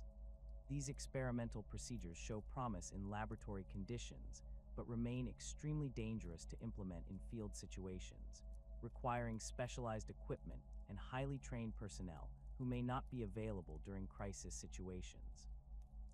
The Vaxenhive incident of the year 847 of the 41st millennium stands as one of the most thoroughly documented enslaver infestations in Imperial records, providing invaluable insights into the operational methods and capabilities of these ancient predators. The hive world of Vaxenhive, located in the Segmentum Obscurus, maintained a population of approximately 40 billion souls, concentrated across 17 massive hive cities. The world's strategic importance stemmed from its role as a major astropathic relay hub, with over 3,000 sanctioned psykers maintaining communication links across an entire subsector. This concentration of psychic talent, combined with the world's dense population centers, created ideal conditions for large-scale enslaver infiltration. The initial signs of alien presence manifested within the astropathic sanctum of Hive Primus, where senior astropaths began reporting shared nightmares featuring vast jellyfish-like entities drifting through spaces between thoughts. These reports, initially dismissed as stress-related phenomena common among overworked psykers, gradually escalated as affected individuals began exhibiting behavioral changes that their colleagues found increasingly disturbing. Master astropath Cornelius Vex, a veteran of 2 centuries of faithful service, began delivering routine communications in monotone voices that stripped all personality from his normally distinctive speaking patterns. The transformation proceeded with methodical precision over a period of 6 months, during which the affected astropaths maintained their operational duties, while gradually converting their colleagues to the growing network of enslaved ones. The entities demonstrated sophisticated understanding of Imperial communication protocols, using their possessed hosts to maintain normal message traffic, while simultaneously establishing covert channels for coordinating their expansion throughout the hive. The astropathic choir's hierarchical structure provided ready-made command pathways that the enslavers exploited to spread their influence without triggering security alerts. The first physical manifestation occurred during a routine astropathic transmission to the subsector capital, when Master Vex's cranium began expanding visibly during the sending process. Tech adepts monitoring the transmission chambers reported that his skull became translucent, revealing writhing masses of alien neural tissue beneath the surface. The manifestation process took approximately 4 hours, during which Vex remained conscious and continued his transmission duties even as his human anatomy underwent horrific transformation. The completed Enslaver specimen measured nearly 3 meters in diameter, its translucent bell pulsing with bioluminescent patterns that hypnotized several unprotected observers. The cascading failure of Vaxenhive's defenses began when Enslaver-controlled astropaths began targeting the world's military command structure through selective message interception and modification.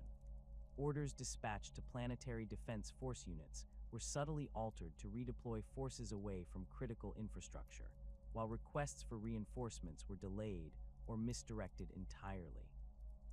The entities demonstrated remarkable understanding of Imperial military doctrine, using their knowledge to create defensive gaps that facilitated their expansion into new population centers without triggering coordinated resistance. The construction of infestation nodes throughout Hive Primus followed architectural principles that violated human understanding of structural engineering. Enslaved construction crews, working with inhuman coordination and endurance, erected crystalline spires within the Hive's ventilation systems that served as psychic amplification devices. These structures, composed of materials that existed partially in both real space and the warp, created a network that enhanced the Enslavers' ability to maintain control over their expanding population of hosts. The spires generated constant low-frequency psychic emanations that prevented uncontrolled humans from organizing effective resistance, while simultaneously attracting additional Enslavers from the warp. Imperial Guard forces from the Vaxenhive 47th Regiment encountered their first enslaved ones during routine security sweeps of the Underhive regions, where the entities had established processing facilities for converting captured civilians. The Guardsmen reported that their opponents moved with perfect coordination, showing no individual initiative or self-preservation instincts. Wounded enslaved ones continued fighting with mechanical precision even when suffering injuries that would incapacitate normal humans, their alien-controlled nervous systems, apparently immune to pain and shock responses that typically disable combatants. The tactical lessons learned from these engagements proved invaluable for subsequent Imperial operations against Enslaver forces. Guard commanders discovered that conventional suppression tactics proved ineffective against opponents who felt no fear and showed no concern for casualties among their ranks. The enslaved ones demonstrated perfect battlefield coordination, with individual units executing complex maneuvers without visible or audible communication between them. This hive mind coordination allowed them to anticipate Imperial tactics and respond with countermeasures that suggested access to military knowledge far exceeding that of typical Hive world civilians. The most disturbing aspect of combat against enslaved forces was the gradual conversion of Imperial personnel during extended engagements. Guardsmen who suffered wounds from enslaved opponents began exhibiting signs of possession within hours of contact, as alien neural filaments transmitted through direct physical contact. The Regimental Medical Corps reported that injured personnel developed the characteristic milky eyes and translucent skin that marked the early stages of Enslaver infiltration. These conversions created impossible tactical situations where victory became meaningless if it resulted in the corruption of Imperial forces. Colonel Mordian Thex of the 47th Regiment implemented emergency protocols that emphasized long-range engagement and the immediate execution of wounded personnel showing signs of alien influence. These harsh measures, while necessary for preventing the spread of infestation within Imperial ranks, created severe morale problems among troops who found themselves fighting not only against alien-controlled enemies, but also against the possibility of being killed by their own officers if they suffered combat injuries. The psychological impact of these protocols proved almost as devastating as the physical threat posed by the enslavers themselves. The systematic failure of communication networks throughout Vaxenhive created conditions that prevented effective coordination of defensive efforts. As more astropaths fell under enslaver control, the reliability of inter-hive communications deteriorated rapidly. Messages between different Imperial institutions became increasingly garbled or failed to arrive entirely, while false orders began appearing that contradicted established defensive plans.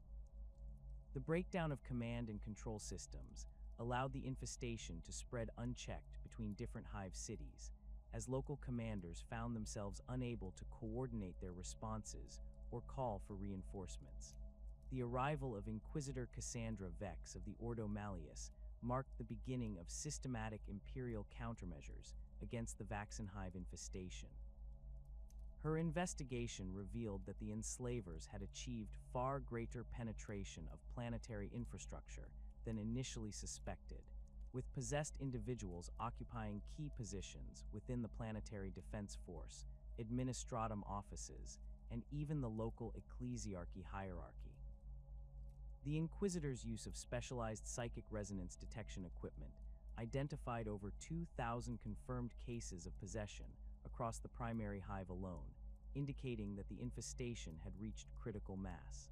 The implementation of exterminatus protocols against Vaxenhive required the deployment of specialized warheads designed to generate sustained psychic disruption fields. Standard cyclonic torpedoes proved insufficient against the deep underground breeding facilities that the Enslavers had established in the hive's foundations, where massive specimens had begun producing offspring for expansion to neighboring systems. The psychic disruption warheads created conditions that prevented Enslaver consciousness from maintaining coherence in real space while simultaneously sterilizing the planetary biosphere, ensuring complete elimination of the alien threat. The disappearance of Explorator Fleet Tertius in the year 756 of the 41st millennium provides compelling evidence of Enslaver involvement in the systematic elimination of Adeptus Mechanicus expeditions in the galactic fringe.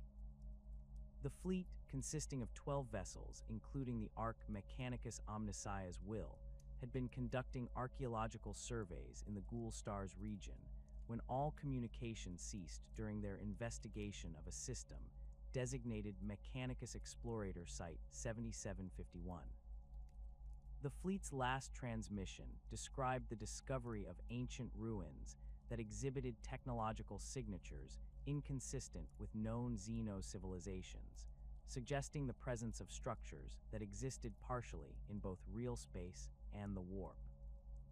Tech Dominus Zerath Kryn's final report, recovered from a message drone that escaped the system before the fleet's disappearance, described crystalline formations that generated powerful psychic resonance fields despite being composed of apparently inorganic materials. The structures defied conventional analysis, with their internal architecture following geometries that violated standard physical laws. Most disturbing were the Dominus's observations of servo skulls and other machine spirits exhibiting erratic behavior in proximity to the ruins, suggesting that the alien technology could somehow influence even purely mechanical systems through unknown means.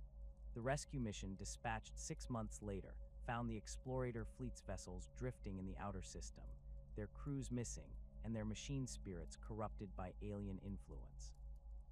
The ship's cogitators contained fragmentary records indicating that the tech priests had attempted to study the crystalline structures by establishing research stations on the planet's surface.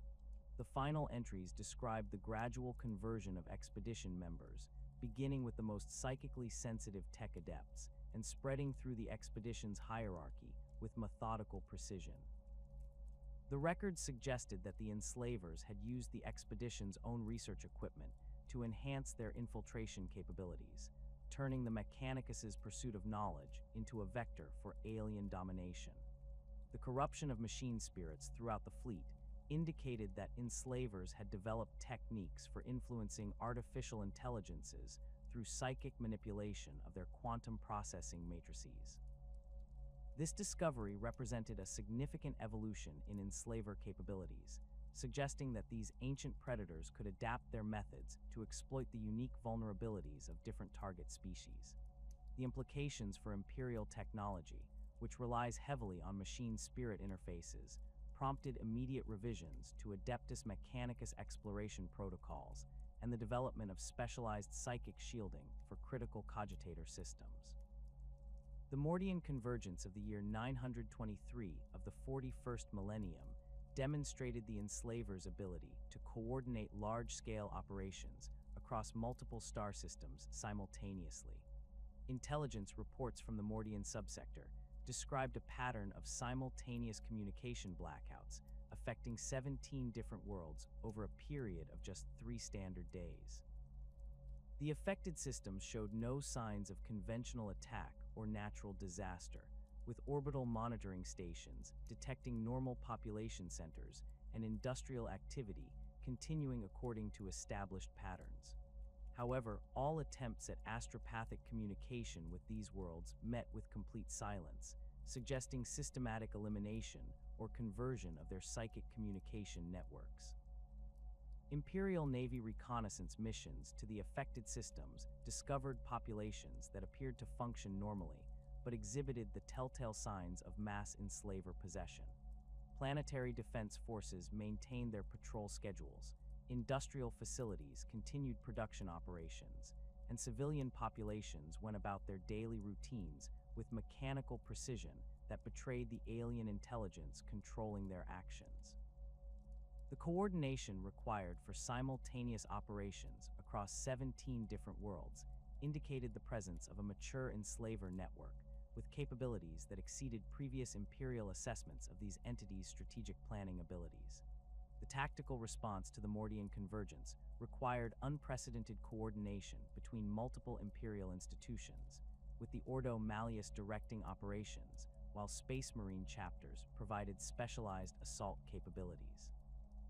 The Third Company of the Imperial Fists, supported by Grey Knight strike teams, conducted simultaneous planetary assaults designed to disrupt the Enslaver network before it could complete its expansion into neighboring systems. The operations revealed that the entities had established specialized communication nodes that maintained psychic links across interstellar distances, creating a hive mind network that spanned multiple light years.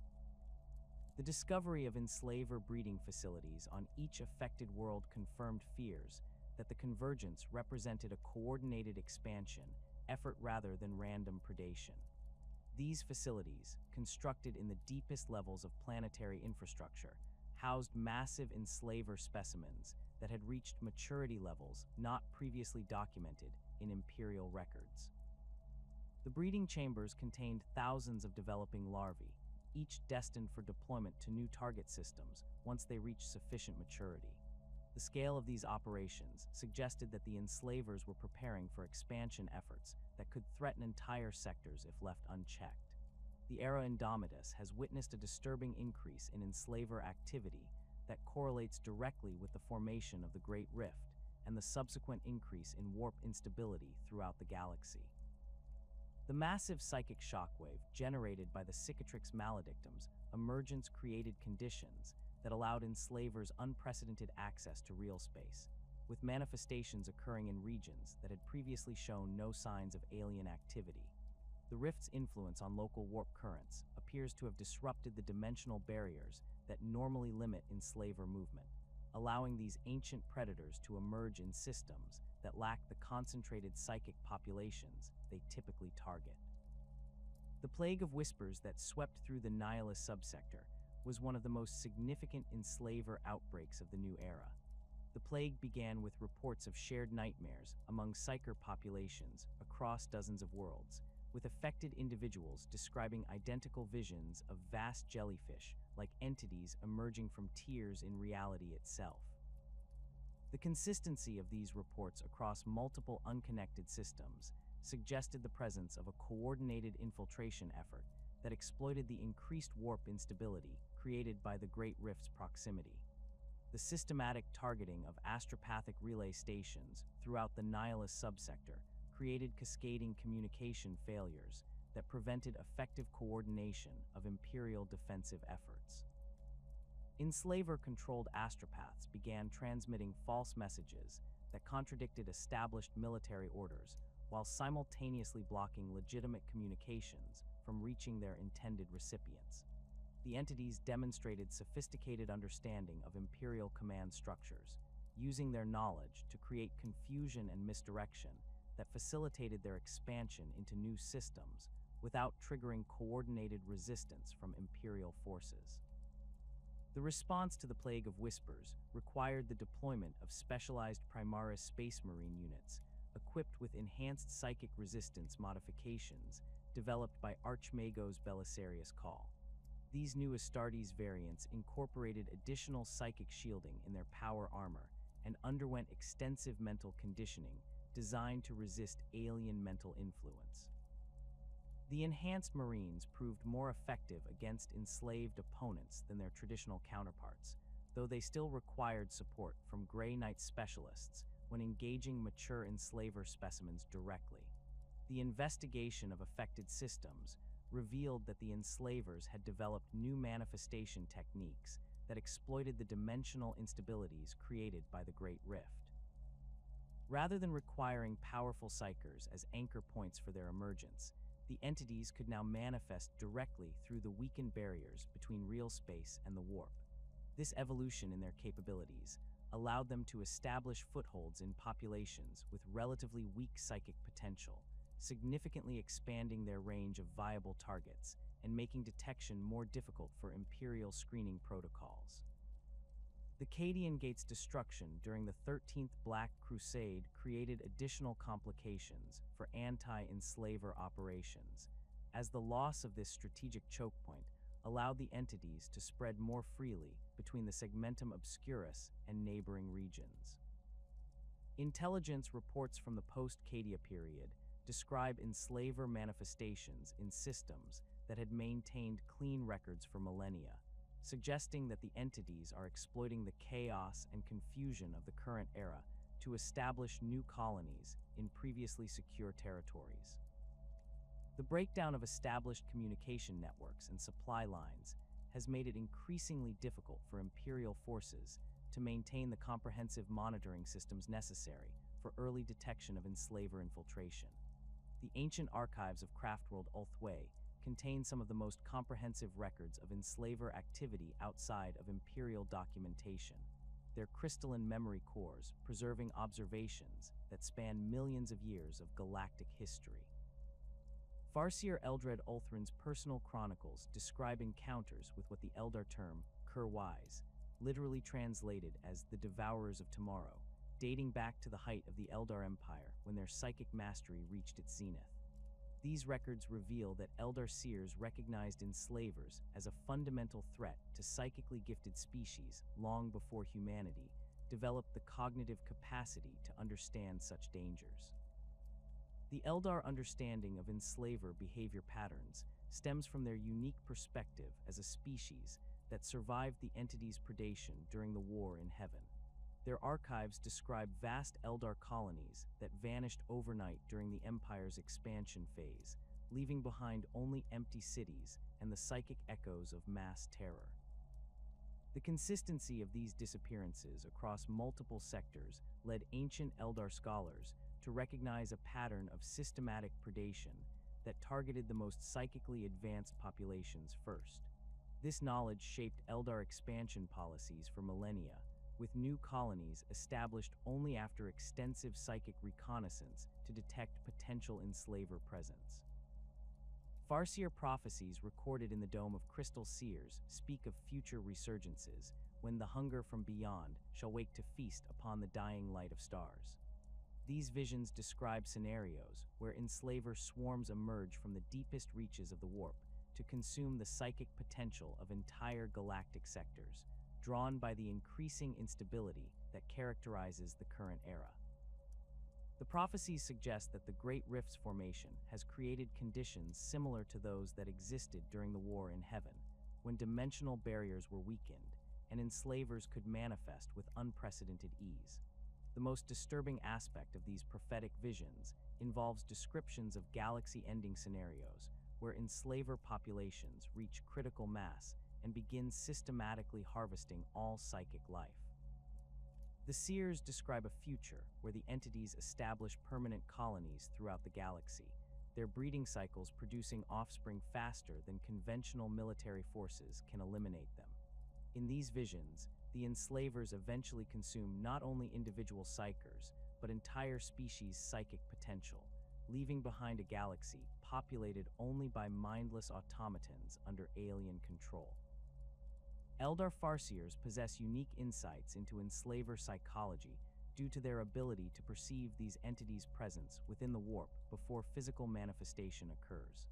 Their psychic sight reveals enslavers as vast predatory intelligences that drift through the Immaterium like cosmic jellyfish, following psychic currents toward their prey with patient determination. The Seers describe these creatures as possessing a cold, calculating intelligence that operates on timescales incomprehensible to shorter-lived species, planning their infestations across centuries or millennia while waiting for optimal conditions to emerge. The Eldar's advanced understanding of warp dynamics allows them to recognize the environmental conditions that attract enslaver attention. Their observations indicate that these entities are drawn to regions where the barrier between real space and the Immaterium has been weakened by excessive psychic activity, major warp storms, or the presence of other dimensional anomalies. This knowledge enables Eldar craftworlds to avoid areas where enslaver manifestations are likely to occur, though their prophetic abilities sometimes reveal that such avoidance may be impossible during periods of galactic crisis. Craftworld military doctrines include specific protocols for engaging enslaver forces, developed through bitter experience during the fall of the Eldar Empire. These tactics emphasize the importance of maintaining psychic discipline and avoiding prolonged exposure to possessed populations.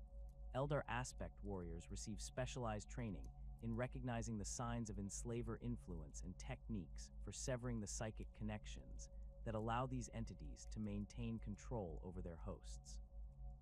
The Ghost Warrior constructs prove particularly effective against enslaved opponents, as their artificial nature makes them immune to the neural filament transmission that can convert living combatants during physical contact.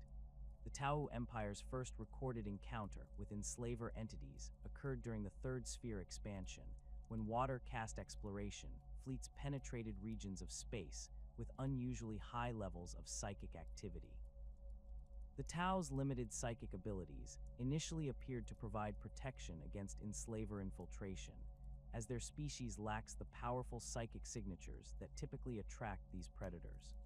However, their expansion into territories previously inhabited by more psychically active species brought them into contact with dormant enslaver colonies that had remained hidden since the destruction of their original host populations. The Sept world of Viorla became the site of the Tau's most significant enslaver encounter, when Earth-cast survey teams investigating ancient ruins discovered crystalline structures that exhibited properties inconsistent with known physics. The structures generated powerful electromagnetic fields that interfered with Tau technology, while simultaneously producing psychic emanations that affected even the Tau's limited psychic sensitivity. Earth-caste scientists, driven by their species' natural curiosity and desire for technological advancement, established research stations to study these anomalous formations despite growing evidence of their dangerous nature. The systematic study of Enslaver artifacts by Tau researchers provides unique insights into these entities' technological capabilities and their methods of environmental manipulation. Earth-caste analysis revealed that the crystalline structures functioned as dimensional anchors that maintained stable connections between real space and the warp, allowing enslavers to manifest without requiring powerful psykers as focal points.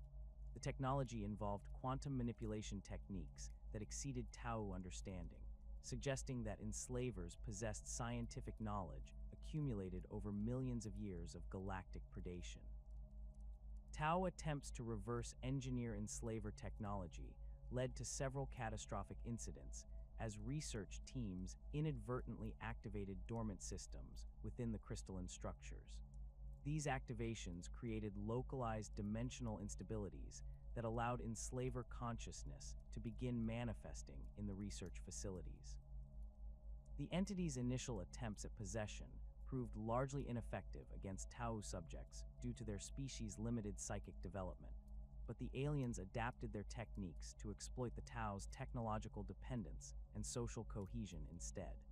The adaptation of enslaver infiltration methods to target Tau populations demonstrated these ancient predators' remarkable ability to modify their approaches based on the specific vulnerabilities of different species. Rather than attempting direct neural domination, the entities began manipulating Tau technology systems and social structures to achieve control over their targets. They exploited the Tau's reliance on advanced communication networks and artificial intelligence systems, using their understanding of quantum mechanics to corrupt these technologies and turn them against their creators. Firecast responses to enslaver manifestations revealed both the strengths and limitations of Tau military doctrine when confronting psychic threats. Tau battle suits and weapon systems proved effective against enslaved opponents in conventional combat, as their advanced targeting systems and superior firepower could eliminate possessed individuals before they could close to melee range. However, the Tau's emphasis on technological solutions and combined arms tactics proved inadequate when dealing with enemies that could corrupt their equipment and communication systems through psychic manipulation. The development of specialized anti-psychic protocols by Tau military commanders required significant modifications to established tactical doctrines. Firecast units operating in areas with suspected enslaver presence began employing simplified communication methods and mechanical backup systems that could function independently of their advanced electronic networks.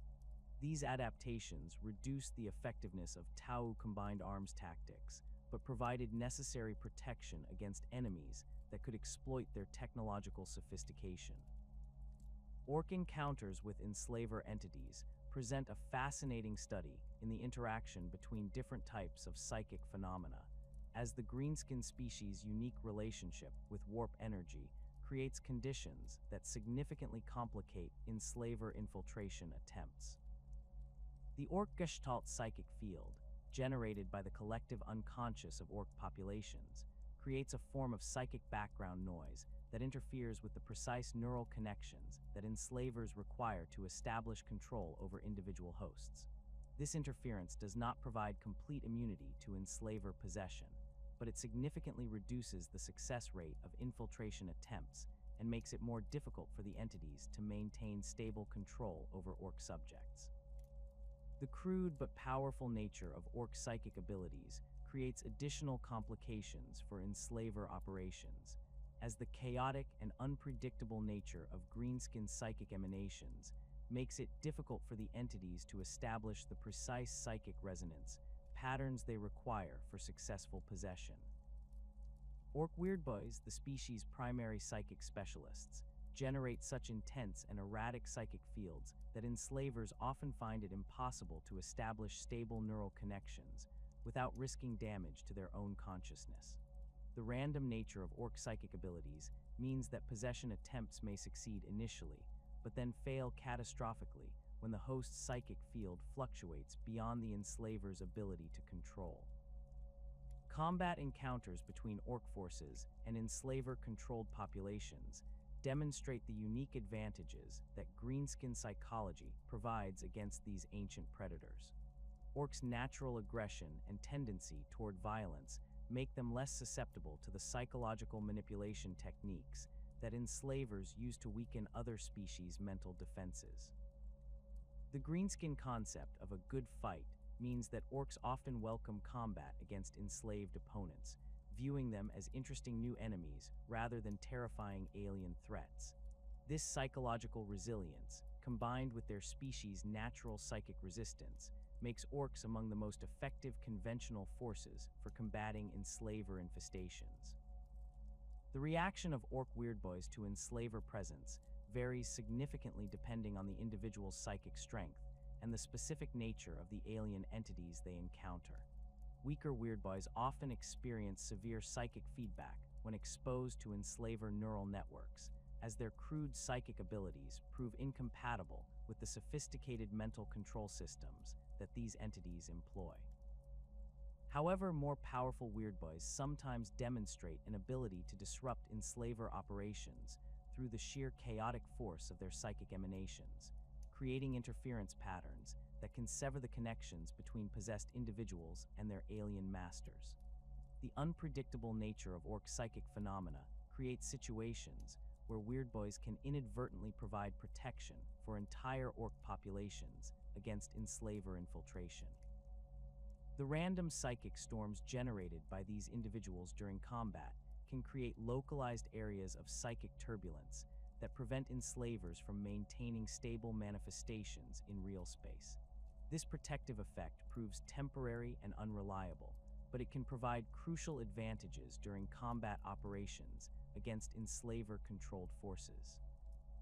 Orc Technology's crude but effective design philosophy provides additional advantages when confronting enemies that rely on sophisticated psychic manipulation techniques.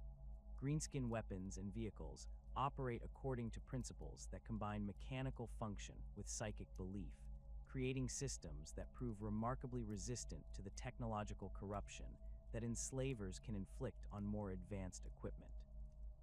The orcs' tendency to build redundant and overpowered systems means that their technology often continues functioning even when subjected to psychic interference that would disable more sophisticated alternatives.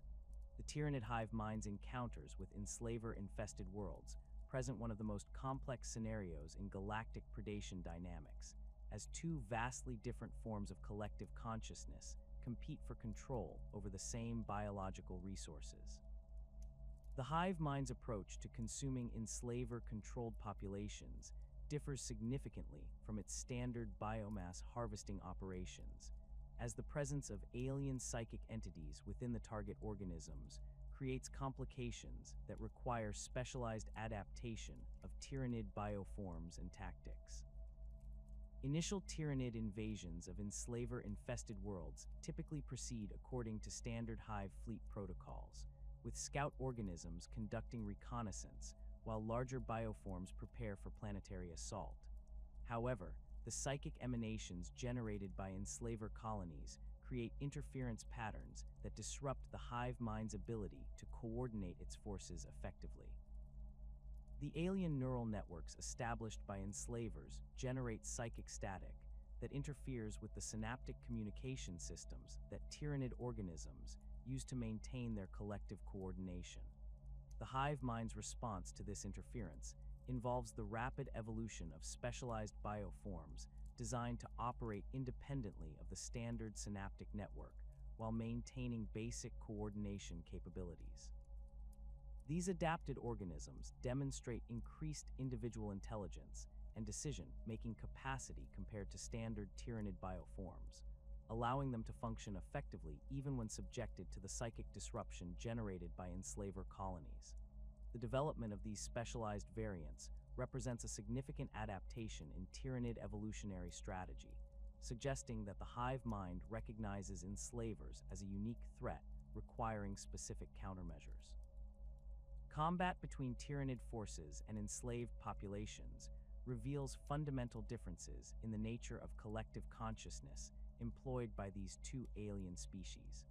While Tyranid organisms operate as extensions of a single overarching intelligence, enslaved individuals retain their original personalities and memories while being controlled by alien parasites.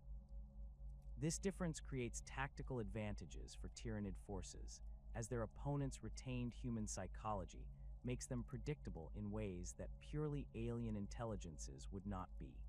The hive mind's attempts to consume enslaver-controlled biomass encounter significant complications due to the presence of alien neural tissue within the target organisms.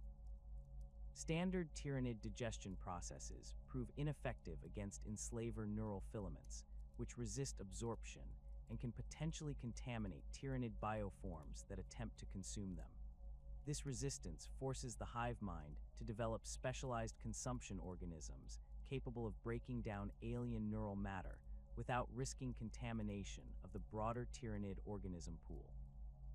The question of whether the hive mind's psychic dominance provides protection against enslaver parasitism remains a subject of intense study among imperial xenobiologists. Theoretical analysis suggests that the hive mind's overwhelming psychic presence should prevent individual Tyranid organisms from being targeted by enslaver infiltration attempts, as their consciousness exists as part of a larger collective rather than as independent entities. However, limited field observations indicate that enslavers may be capable of adapting their techniques to exploit the synaptic connections that link individual Tyranid organisms to the broader hive mind. The implications of potential enslaver infiltration of Tyranid bioforms represent one of the most terrifying scenarios contemplated by imperial strategic planners. A successful fusion of enslaver neural control techniques with Tyranid biological adaptability could produce hybrid organisms that combine the worst aspects of both species: the Tyranids' relentless consumption drive enhanced by the enslavers' sophisticated psychic manipulation capabilities. Such entities would pose existential threats to all organic life in the galaxy, possessing both the biological perfection of Tyranid evolution and the ancient cunning of enslaver intelligence. The ecclesiarchy's doctrinal position on enslavers represents one of the most complex theological challenges faced by imperial religious authorities since the establishment of the imperial cult. Cardinal Ignatius Mordian's seminal work, The Emperor's Wrath Against the Unclean Mind, establishes the orthodox interpretation that views enslavers as divine instruments of punishment deployed against those who would dare to wield psychic power without proper sanctification and imperial oversight. This theological framework positions enslaver manifestations not as random predatory events, but as deliberate expressions of the Emperor's displeasure with uncontrolled psychic development and the dangers inherent in unsanctioned psychic ability. The doctrinal foundation for this interpretation stems from extensive analysis of historical enslaver outbreaks, which demonstrate a clear pattern of targeting populations with high concentrations of untrained or rogue psykers. The ecclesiarchy's theological scholars point to the systematic destruction of psychically advanced civilizations during the Age of Strife as evidence that the Emperor, even in his mortal form, recognized the necessity of controlling psychic development to prevent such catastrophic predation. The establishment of the Scholastica Psychona and the rigorous training protocols for sanctioned psykers represent the Emperor's wisdom in providing humanity with protection against these ancient threats through proper spiritual discipline and imperial oversight. Cardinal Vex's controversial treatise, The Divine Parasites, expands this theological framework by arguing that enslavers serve as the Emperor's agents in purging psychic corruption from human populations. This interpretation suggests that the entity's selective targeting of the most psychically gifted individuals represents a form of divine quality control, eliminating those whose abilities might otherwise lead to chaos corruption or other forms of spiritual contamination. The Cardinal's analysis of enslaver behavior patterns reveals what he interprets as deliberate preservation of baseline human populations, arguing that this selectivity demonstrates divine purpose rather than simple predatory instinct. The theological implications of viewing enslavers as instruments of divine will create significant complications for imperial doctrine regarding the treatment of possessed individuals. Traditional ecclesiarchy teaching emphasizes the importance of purging corruption through fire and blade, but the interpretation of enslavers as divine agents raises questions about whether resistance to their influence constitutes defiance of the emperor's will. Some radical theologians have argued that individuals selected for enslaver possession should be viewed as chosen for divine service, though this interpretation remains highly controversial and has been condemned by mainstream ecclesiarchy authorities. The debate among imperial scholars about the fundamental nature of enslavers reflects deeper philosophical questions about the relationship between psychic evolution and the natural order of the universe. Magos Biologies calls extensive xenobiological studies suggest that enslavers represent a natural evolutionary response to the development of psychic abilities in organic species, functioning as a regulatory mechanism that prevents any single species from achieving psychic dominance over the galaxy's ecosystem. This interpretation positions enslavers as part of the natural order rather than aberrant corruption, suggesting that their predation serves to maintain balance within the galactic community of psychic species. The biological determinism inherent in Krell's analysis conflicts sharply with the theological interpretations favored by ecclesiarchy scholars, creating ongoing tensions between scientific and religious approaches to understanding enslaver phenomena. The Adeptus Mechanicus perspective emphasizes the mechanical precision of enslaver operations and their apparent optimization for maximum efficiency in psychic energy harvesting, characteristics that suggest evolutionary adaptation rather than divine intervention. This scientific framework views enslaver behavior as the result of millions of years of natural selection operating within the unique environment of the warp, producing predators perfectly adapted to exploit the vulnerabilities of psychically active species. The philosophical implications of the evolutionary interpretation extend beyond simple academic debate to fundamental questions about humanity's place in the galactic ecosystem. If enslavers represent a natural response to psychic development, then humanity's increasing psychic awakening may be driving the species toward an inevitable evolutionary bottleneck, where only those individuals capable of resisting enslaver predation will survive to reproduce. This scenario suggests that the current era's rising psychic activity may represent a crucial phase in human evolution, with enslavers serving as a selective pressure that will ultimately strengthen humanity's psychic capabilities through the elimination of vulnerable individuals. Counter-arguments to the evolutionary interpretation focus on the apparent intelligence and strategic planning capabilities demonstrated by enslaver colonies, characteristics that exceed what would be expected from simple biological predators. The entity's ability to coordinate operations across multiple star systems simultaneously, and their sophisticated understanding of different species, technological and social structures suggest conscious intelligence rather than instinctive behavior. This evidence supports interpretations that view enslavers as active agents pursuing deliberate goals rather than passive participants in evolutionary processes.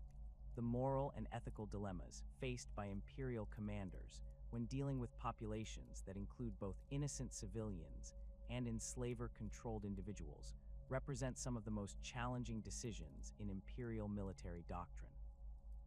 The traditional imperial approach to alien corruption emphasizes the complete elimination of contaminated populations to prevent the spread of alien influence, but the presence of uncontaminated civilians within enslaver-infested areas creates impossible tactical situations where military necessity conflicts with the imperial duty to protect human life.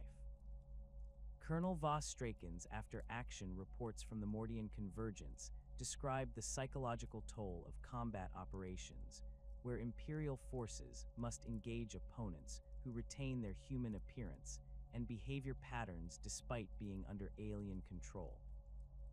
The enslaved one's retention of their original personalities and memories makes them appear as victims rather than enemies, creating moral confusion among Imperial troops who struggle to reconcile their duty to eliminate alien threats with their natural reluctance to kill apparently innocent civilians.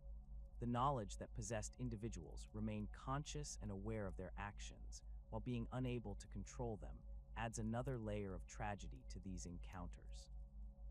The development of protocols for distinguishing between possessed and uncontaminated individuals within mixed populations requires Imperial forces to make life or death decisions based on subtle behavioral indicators and unreliable detection equipment. The margin for error in these assessments means that innocent civilians may be executed as suspected enslaved ones, while actual possessed individuals may escape detection and continue spreading the infestation. The psychological burden of making these decisions often proves as devastating to Imperial personnel as the physical dangers of combat against enslaver forces. The question of whether possessed individuals can be considered morally responsible for their actions while under enslaver control creates additional complications for Imperial justice systems. Traditional Imperial law assumes that individuals retain agency and can be held accountable for their choices, but the complete neural domination exercised by enslavers eliminates the possibility of free will among possessed subjects. This situation creates legal paradoxes where individuals who commit atrocities while under alien control cannot be held responsible for their actions, yet their continued existence poses ongoing threats to Imperial security. The theological implications of enslaver possession extend to fundamental questions about the nature of the human soul and its relationship to consciousness. Ecclesiarchy doctrine maintains that the soul remains intact even when the body falls under alien control, suggesting that possessed individuals continue to exist as spiritual entities despite their physical corruption.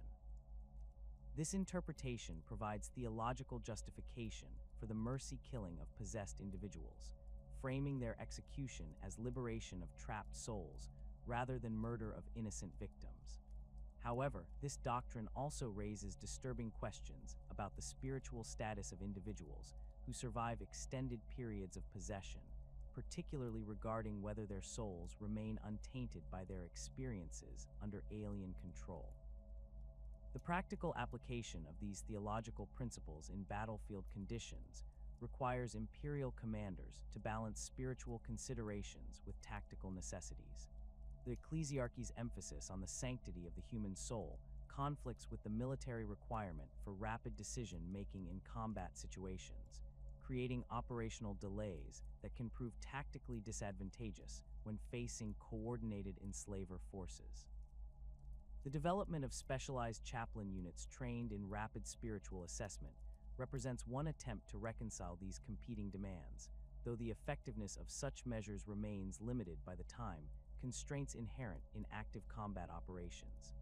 Chaos Space Marine perspectives on enslavers reveal the complex relationship between different forms of warp-based entities and their competing claims on mortal consciousness.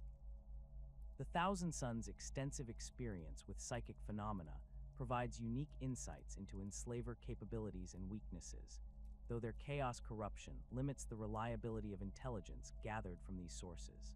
Sorcerer Lord Ahriman's personal grimoire contains detailed observations of enslaver behavior during the Siege of Prospero, describing these entities as thieves of potential that steal psychic energy that might otherwise fuel the great game between the Chaos Gods. The competition between enslavers and chaos entities for control over psychically gifted individuals creates situations where the servants of the Dark Gods find themselves opposing alien predation not out of altruism, but to protect valuable resources from consumption by rival powers. This dynamic results in complex three-way conflicts where Imperial forces, Chaos Space Marines, and enslaver-controlled populations engage in shifting alliances and betrayals as each faction pursues its own objectives. The unpredictable nature of these multi-faction encounters makes them particularly dangerous for Imperial forces, who must simultaneously guard against chaos, corruption, and enslaver possession while trying to achieve their military objectives. The Alpha Legion's documented attempts to manipulate enslaver infestations for their own purposes demonstrate the potential for these ancient predators to be exploited as weapons against Imperial targets. Intelligence reports from the Badab War describe Alpha Legion operatives deliberately triggering enslaver manifestations in Loyalist-controlled systems, using the resulting chaos and confusion to mask their own infiltration operations. These incidents suggest that sufficiently cunning adversaries can weaponize enslaver predation against Imperial forces, turning humanity's ancient enemies into tools for more recent betrayals.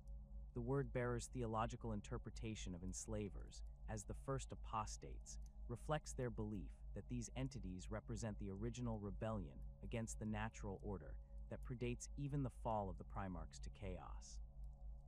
Dark Apostle Erebus's heretical writings describe enslavers as entities that rejected their proper place in the cosmic hierarchy, choosing predation over worship and consumption over devotion. This interpretation positions enslavers as cautionary examples of what happens when intelligent beings refuse to acknowledge higher powers, though the Word-bearers' chaos corruption makes their theological insights highly suspect.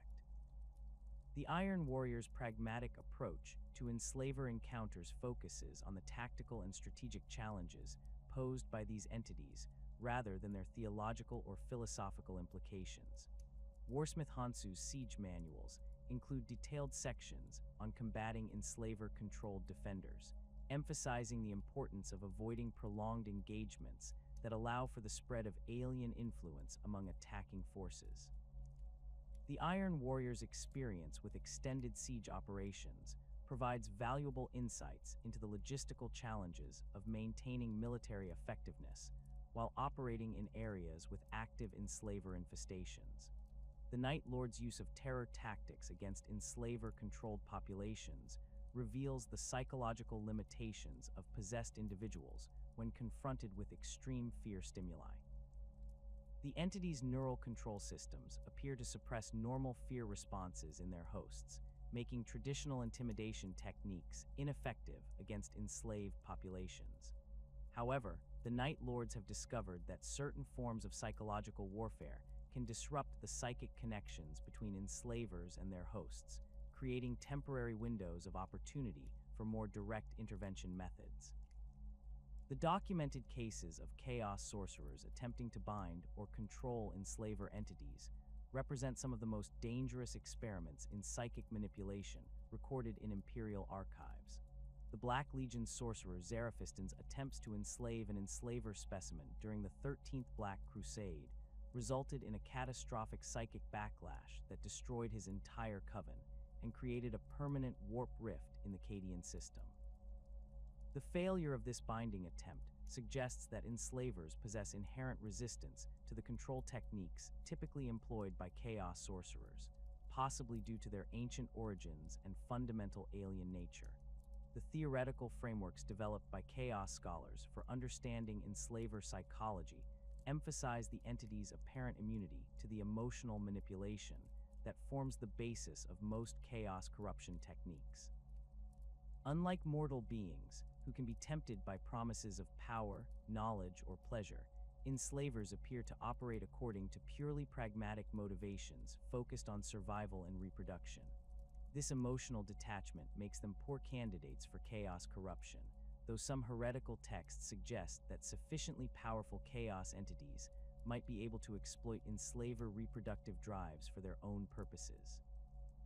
The relationship between enslavers and the chaos gods themselves remains largely theoretical, as direct observations of such interactions are extremely rare and typically result in the destruction of any witnesses. Some Imperial scholars theorize that the chaos gods view enslavers as competitors for the psychic energy that fuels warp entities, creating natural antagonism between these different forms of alien consciousness. This interpretation suggests that the current era's increasing chaos activity may actually provide some protection against Enslaver expansion, as the two forms of warp predation compete for the same resources and prey species. The opening of the Great Rift in the closing years of the 41st millennium has fundamentally transformed the threat landscape that Enslavers present to galactic civilization. The massive psychic shockwave generated by the Cicatrix Maledictum's emergence created unprecedented opportunities for these ancient predators to manifest in regions that had remained secure for millennia. Imperial monitoring stations throughout the galaxy report a threefold increase in confirmed Enslaver sightings since the Rift's formation, with manifestations occurring in systems that previously showed no indicators of psychic instability or alien presence. The correlation between warp storm activity and Enslaver manifestations has become increasingly pronounced in the era following the Great Rift's creation. Astropathic relay stations, positioned near major warp disturbances, report systematic targeting by entities that demonstrate unprecedented coordination and strategic planning capabilities. The storm systems that rage throughout the Imperium Nihilus create ideal conditions for Enslaver infiltration, as the weakened barriers between real space and the Immaterium allow these creatures to manifest without requiring the powerful psyker hosts that previously served as their primary anchor points. Sector Command Intelligence reports from the Vigilus campaign describe Enslaver manifestations that exploited the psychic turbulence generated by the massive Orc-Wa and subsequent Imperial defensive operations.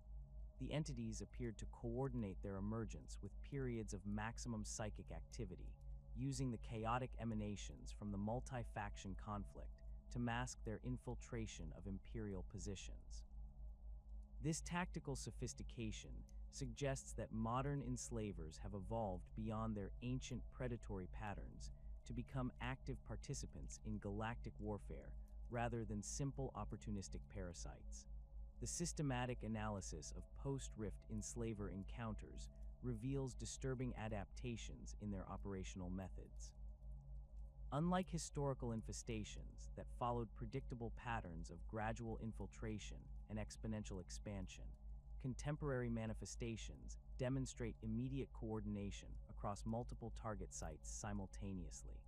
Imperial forces responding to suspected Enslaver activity increasingly find themselves facing coordinated multi-vector attacks that suggest central command structures operating across interstellar distances. The entities appear to have developed communication methods that function independently of conventional psychic networks, possibly exploiting the dimensional instabilities created by the Great Rift itself.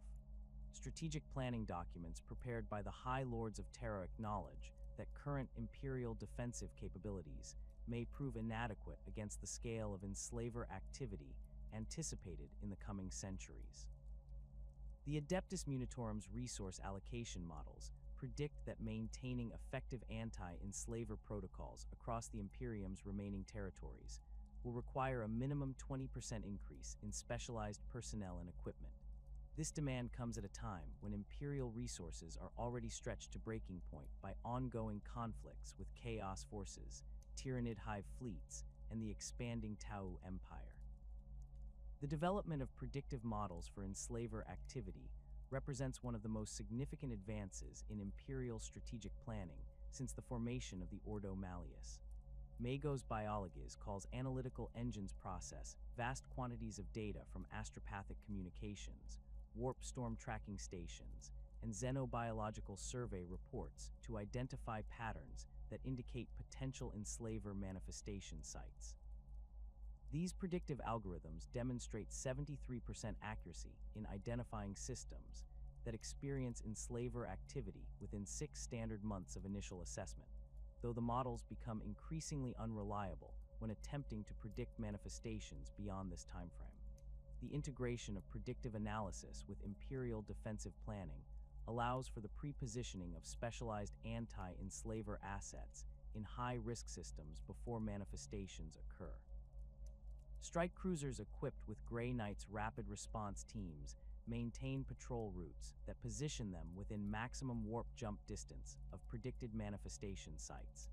This proactive approach has proven effective in containing several incipient infestations before they could achieve critical mass, though the resource requirements for maintaining such extensive coverage strain Imperial naval capabilities.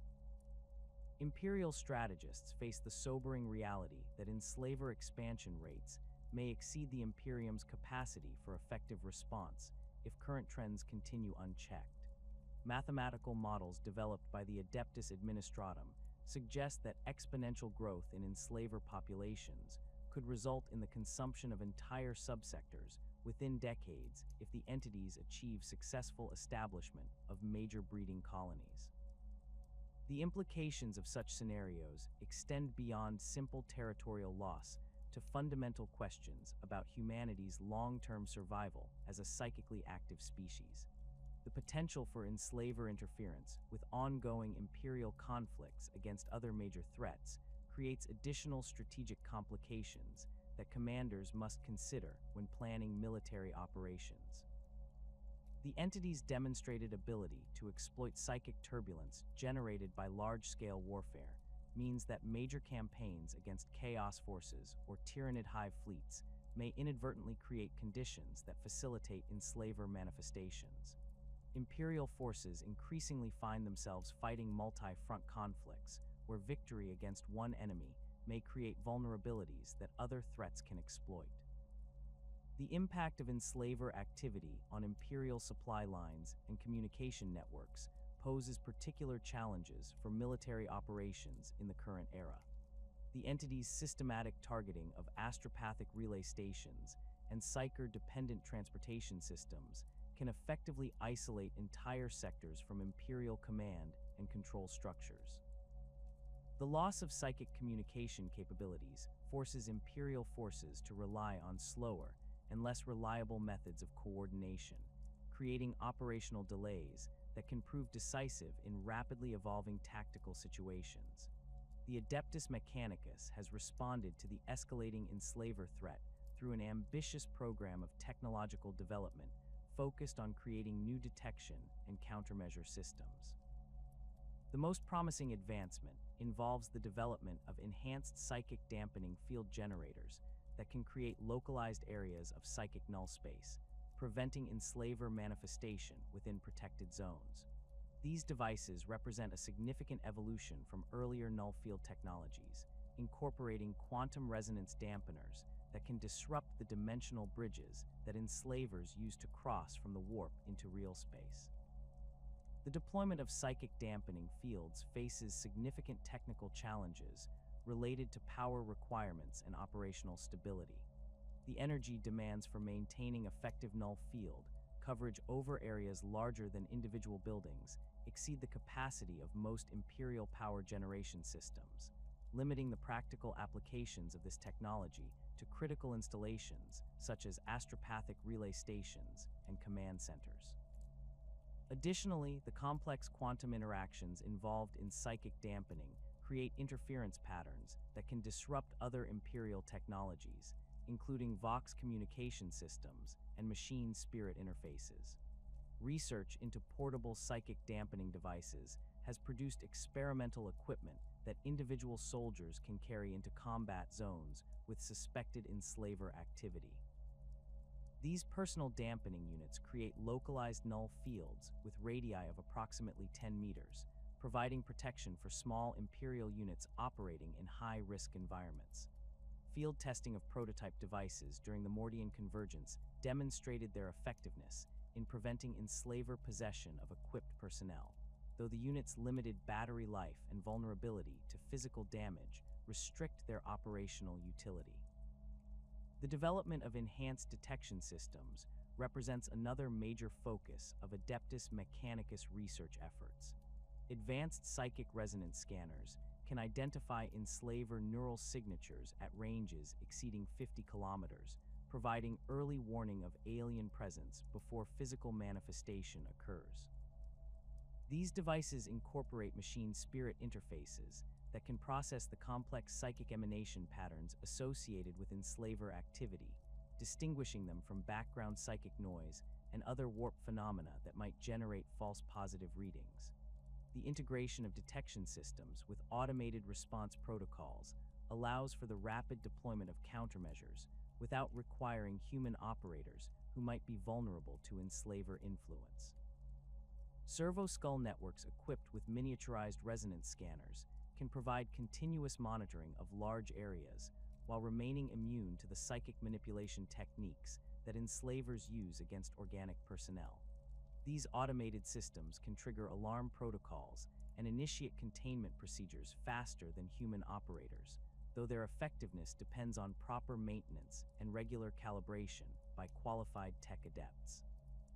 The question of whether enslavers represent an existential threat to all psychic life in the galaxy has become a central concern for Imperial strategic planners and xenobiological researchers. The entity's demonstrated ability to adapt their methods to exploit the specific vulnerabilities of different species suggests that no psychically active civilization may be immune to their predation. The systematic consumption of entire species' psychic potential could result in a galaxy populated only by non-psychic organisms, fundamentally altering the balance of power between different forms of life and intelligence. Theoretical models developed by the Ordo Malleus suggest that unchecked enslaver expansion could lead to a cascade effect where the consumption of psychic species reduces the overall level of psychic activity in the galaxy to the point where warp travel becomes impossible. Such a scenario would effectively fragment galactic civilization into isolated systems unable to maintain contact or coordinate their activities. The implications extend beyond simple territorial loss to the complete collapse of interstellar civilization as it currently exists. The potential for enslaver adaptation to target non-psychic species represents an even more disturbing possibility that some Imperial scholars consider increasingly likely. The entity's demonstrated intelligence and evolutionary flexibility suggest that they might develop techniques for exploiting other forms of consciousness if psychic prey becomes scarce. The consumption of baseline human populations or even artificial intelligences could provide alternative energy sources that would allow enslavers to survive and reproduce even in a galaxy depleted of psychic life. Counter-arguments to these apocalyptic scenarios emphasize the natural limitations that govern enslaver expansion and the potential for other galactic powers to provide effective resistance. The entity's dependence on psychic energy for reproduction and manifestation creates inherent bottlenecks in their expansion capabilities, while their vulnerability to certain forms of anti-psychic warfare provides opportunities for organized resistance.